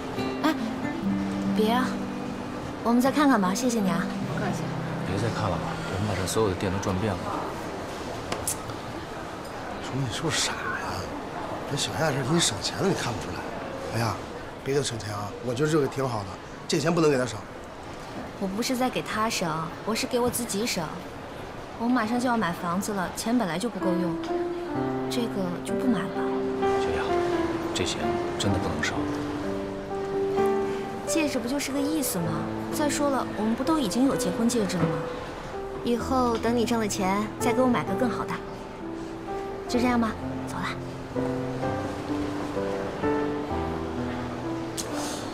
没想到上辈子经什么因呢，娶了这么好的媳妇儿。要是丽娜也这样就好了。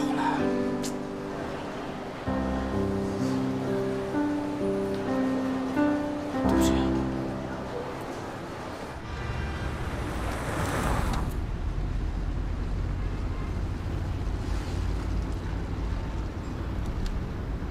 哎，书明，你觉得何少宇这人怎么样？行吧，就是有点傲。何止是傲，我觉得一点素质都没有，不辞而别。是。哎，小亚，你是不是也挺讨厌他的？我看你都没怎么跟他说话。啊，我没有啊。啊，你不讨厌这种人吗？你干嘛非得逼着人家讨厌？不是你一个人一个活法。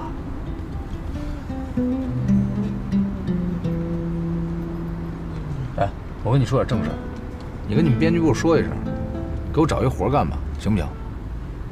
真的呀？真的。我觉得你早就应该找个工作。没问题，我告诉你啊，我们头知道你，是吗？你是新闻人物啊。再说了，你是学新闻的，没问题，跟我们头说一声，肯定没问题。行，那就拜托你了。太客气了。哎，这样吧，也别改天了，我一会儿就去说去。这样，一会儿你在边上给我停一下，不陪你俩逛街了，好吧？你早就该下去了。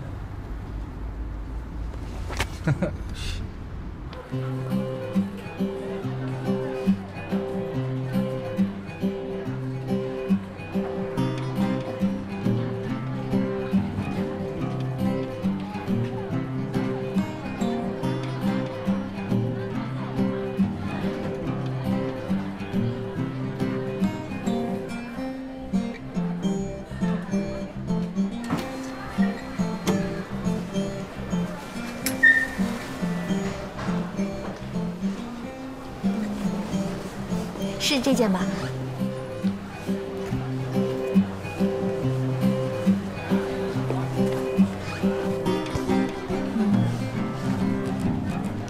挺好的，就这件吧。好。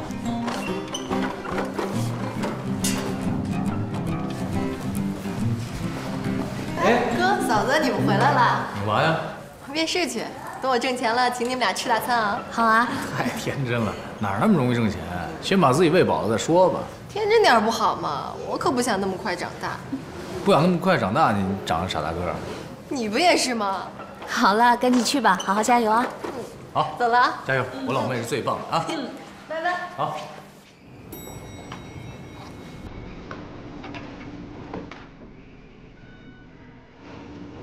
哎，电梯等等，电梯等等。谢谢啊。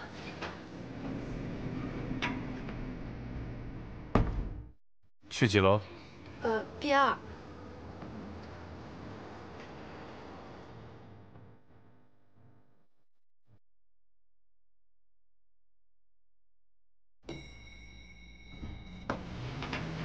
行。谢谢。小亚，你说你怎么傻的没边儿了你啊？连个结婚钻戒都不买，你带出去不怕丢人呐？哎呀妈，戒指不就是个意思吗？再说了，你还逼着我们买房子呢，能省点是点吧。你说说你啊，你说你怎么就那么不开窍呢？那房子不是他们家给买的吗？这用得着你还呐？结婚钻戒都不买，人家都把你当送上门的便宜货了。妈，瞧您说的，书明的钱不就是我的钱吗？我们现在都结婚了，再说了，我又不是3岁小孩子了，我知道自己要什么。哎你说你呀，你说我怎么就生你这么个笨闺女？你就让妈操死心吧你。哎呀妈，不要生气了。行了，气，就是不听话。来，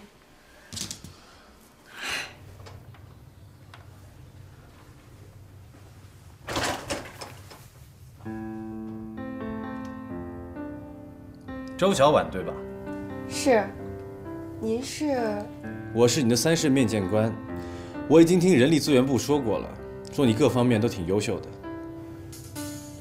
没想到您就是老板，这么有风度。如果能当您的秘书，那真是我的荣幸。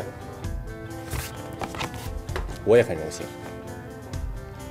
你能从笔试、面试一直到我这里，说明你真的很有实力。谢谢夸奖。可是你没有任何的实践，你凭什么认为你可以做得很好呢？的确，我是没有什么经验，但是我已经做好了准备去接受挑战。再说，没有经验不一定意味着我就做不好。打个比方，没谈过恋爱，难道就不能爱上一个人了吗？你谈过恋爱？初中的时候，别人暗恋我算吗？这么说，你连初恋都没有过？大学的时候光顾着读书了。你怎么看爱情？爱情？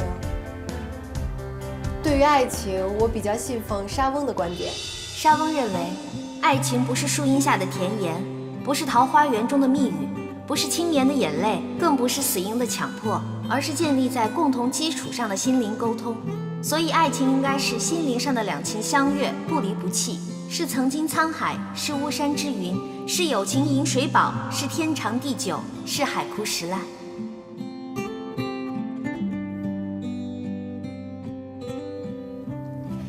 它还应该是一种超越一切世俗力量的感情，不为金钱所惑，不为强势所动，年龄、身份、地位、金钱都不能离间爱情，因为真正的爱情是无坚不摧、战无不胜的。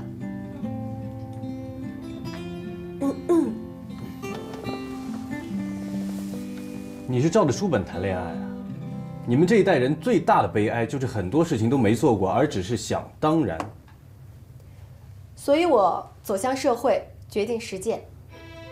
可是爱情会让你吃很大的亏的。可是不去尝试又怎么知道呢？别人的经验之谈对于我来说没有概念，即使是弯路，也要我自己去走了才知道。好，我问你，一个男的和一个女的，他们彼此很相爱，若干年后他们分开了，可是在同一个城市会面了，男的单身，女的已婚，你觉得这个男的还应该等那个女的吗？赢得了全世界，却失去了自己的灵魂，那一切的胜利又有什么用呢？它不是卑微的等待，而是错误的等待。人就是这样，只有失去了，才会懂得拥有时的珍贵。生病时才知道健康是最重要的，伤心的时候才知道快乐是最重要的，当即将离世的时候才知道时间是最重要的，而人不在了，才知道什么都不重要。我希望你不只是纸上谈兵，要爱就真爱，要放手就决然。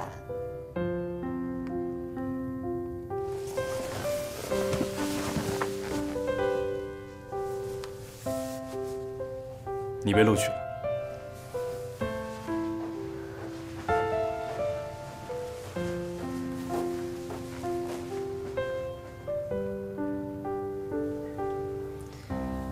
面试的时候大谈爱情，我还是头一回遇到。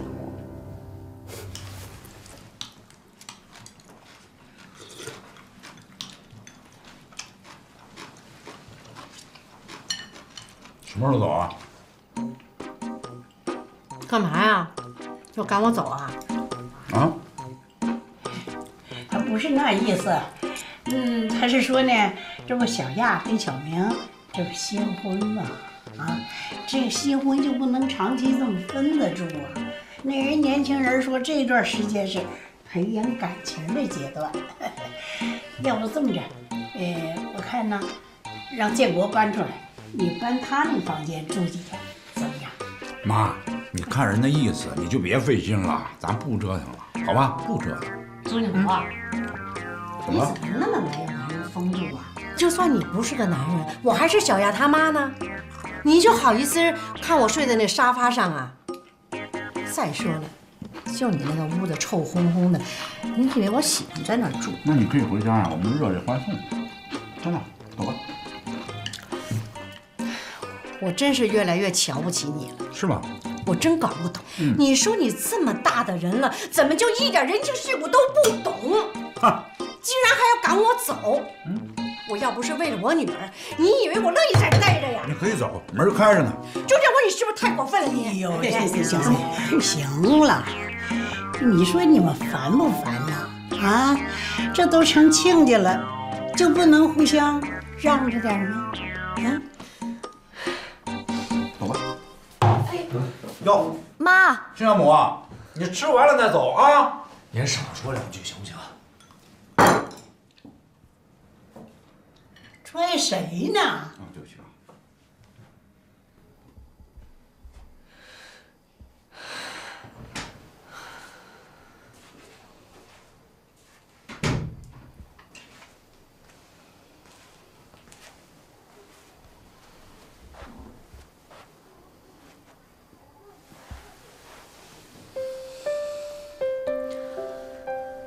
妈，你别生气了。书明他爸就是脾气坏了点儿，其实他人挺好的。小亚，你说你弄的这叫什么事儿啊？你妈妈活了几十年，我什么时候像现在这样被人欺负过？妈，对不起，都怪我，都是我不好，让您受委屈了。你看看这家人的素质，像是能善待人的主吗？妈真的是担心，如果我真的回去，他们真的会欺负你，到时候你哭都没地儿哭去。怎么会呢，妈？我们马上都要搬出去住了，要不然，妈您先回去住一段时间，等我有时间了再过去看你。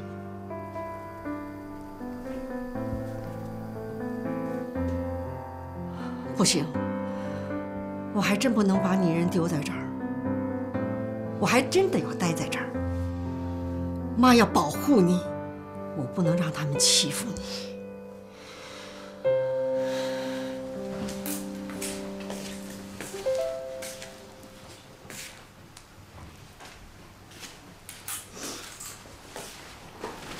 奶奶，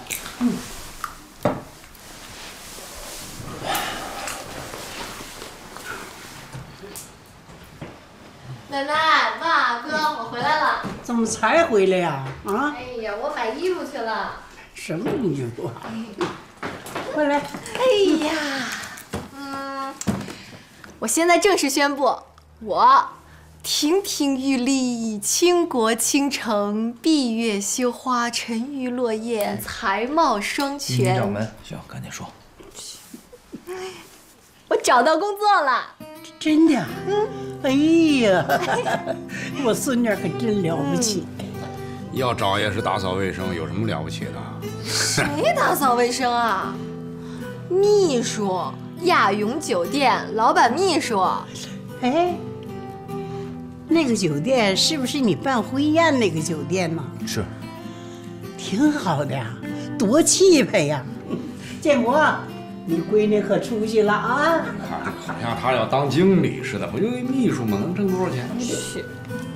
哎，那你跟丽娜就是同事了，你要不要我去跟丽娜打声招呼，让她照顾你？不用，我可不要别人罩着我。我跟玉妮掌门人可是靠真本事混饭吃的。对，我孙女有志气。你呀，先别牛那么早。我听说那何兆勇啊，对属下都挺凶的，那不是一个好伺候的主。没觉得呀，我觉得他人挺好的，他挺成熟的，挺有男人味儿的。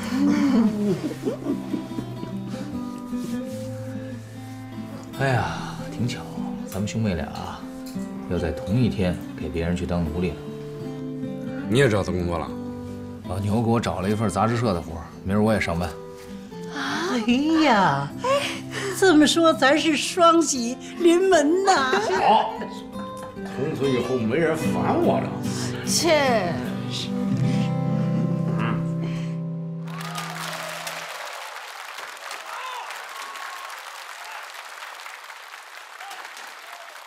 哎，老钱，老钱，快来看电视！喊什么喊？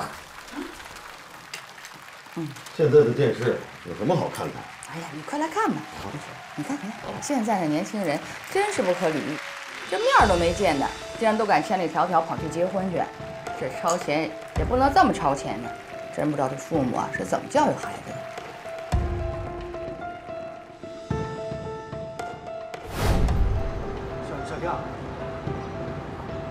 小丫，我不认识你。爸爸知道自己错了，我知道自己错了，我后悔的不行，但你总要给爸爸一次机会嘛。这次我没有爸爸，希望你以后不要再来找我了。哎，老钱，我总觉得今晚上电视那个就是要跟那个男的第一次见面就要结婚的姑娘，怎么那么面熟呢？我总觉得像谁都关你什么事啊？你赶快睡觉吧。哎，钱少德，你什么态度啊？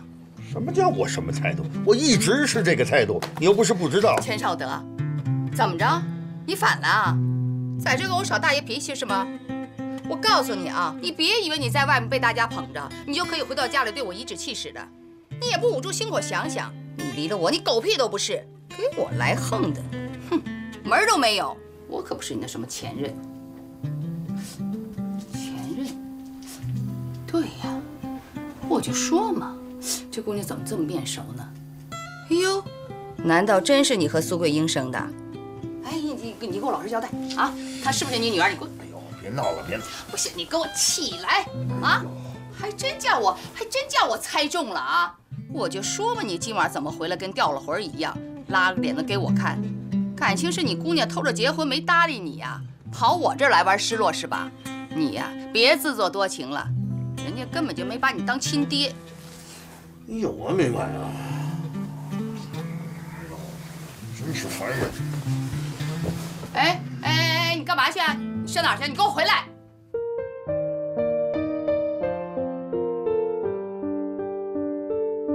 小丫，你疯了吗？你怎么能干出这种荒唐的事情来呢？你了解他吗？万一是个坏人，可怎么办呢？我知道你还恨着爸爸，当然了，也怪我，对你关心的不够，照顾的不够，也教育的不够。但是你不能够因为恨我，就拿自己的终身幸福来开玩笑吧。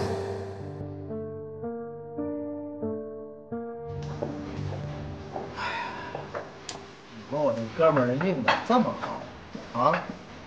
在微博上谈个恋爱，连面都没见过，结婚了。这新娘子不但长得漂亮，还贤惠，还会持家，羡慕啊！你说的这个微博结婚的，是不是前段时间闹得沸沸扬扬的那个作家周淑明？这你都知道？现在谁不知道啊？微博闹得那么凶，电视、报纸、各大门户网站都报道了。要不知道，那才奇怪呢。是，其实啊，我一开始对他俩这个婚姻啊特别不看好，嘿，没想到人俩过得这么合拍。这更没想到的呢，说这世界上还有这么不物质的女孩。不物质的女孩还是有很多的。嗯，对，反正就是我碰不到。你碰到了呀？在哪儿啊？这不就在你边上的吗？就看你能不能追到了。哎呀，这个女孩是不错啊。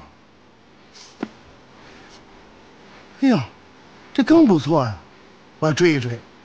我看好你哦，加油！加油！哎，对了，你跟周淑明关系很好吗？那当然了，大学同学加死党，最好的朋友。我看过他的书，觉得他挺有才华的，能介绍给我认识吗？没问题啊，改天我让他请你吃饭。太好了，那今天的酒就算我的吧。哎，别的，让女人买单的男人那就不是男人。这顿我来。都爷们，来走一个。哎，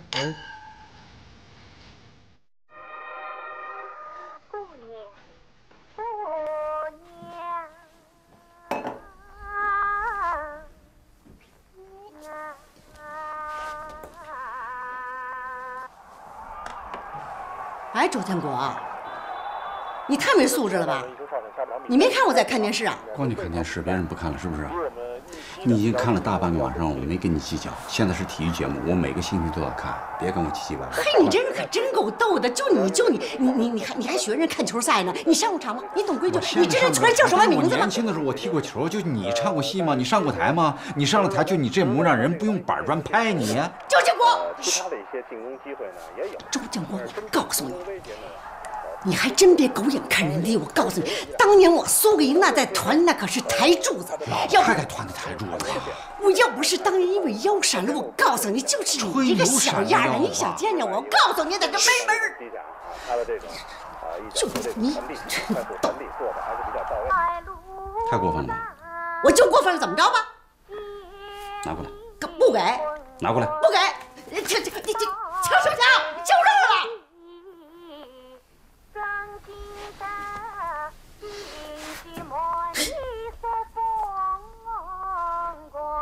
唱什么？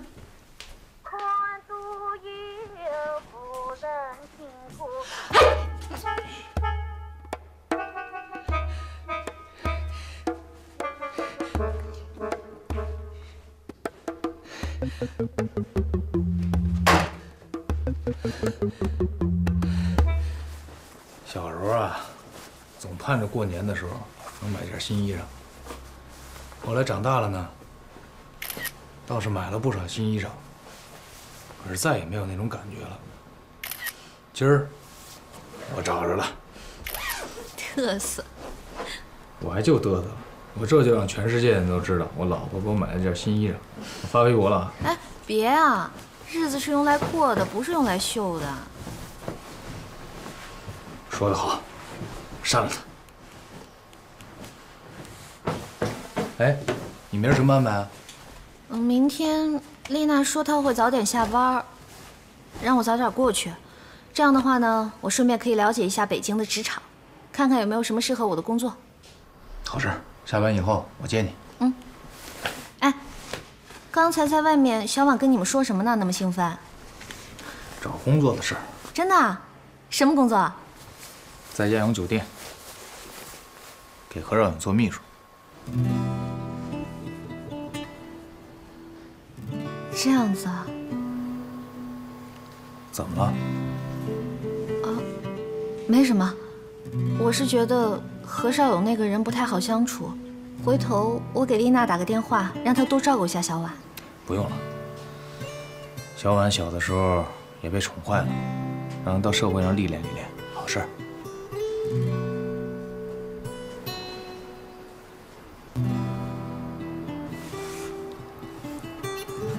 谢谢。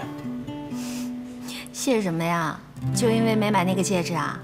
我告诉你啊，我可是给我自己省钱，可不是给你省钱。你就不能给我一次感激你的机会吗？不能。哎，我卡上还有1万多块钱呢，咱买房子的时候可以一起用了。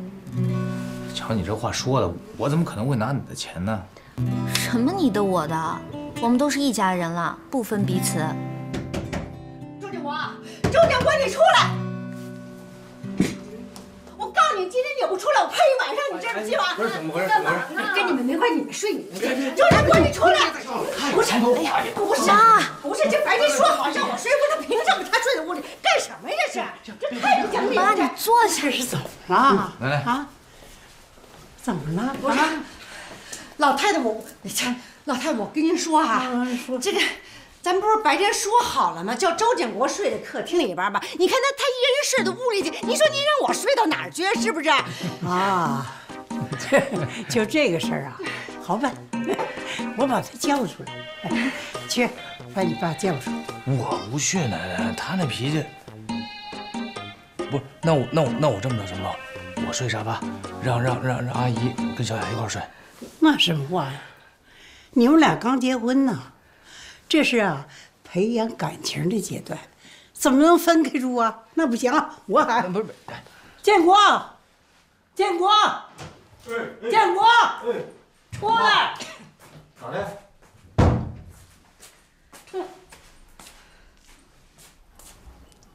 怎么了？怎么都没睡啊？啊？这么大动静，我能睡得着吗？啊？咱白天不商量好的吗？你睡在沙发上啊，把你那间房子腾出来给小亚他妈住，怎么晚上你钻进去了？哦，是这么回事啊？是这样妈，因为小亚他妈要看电视，她在这个地方看电视，我躺在这个多不合适，所以说我就进去睡了。周建国，你也太颠倒黑白了吧你！我怎么了？不是这，哎呀，我太冤枉了吧？不是这，哎呀，行了，不是你，那你现在看不看电视了？你看不看了？如果不看的话，你现在不看了，你就可以进去睡。我睡这个地方，这行吧？没问题，你进去睡吧。啊，你行去吧。赶紧睡啊！哎，行，赶紧睡吧，赶紧睡吧，妈。哎呦，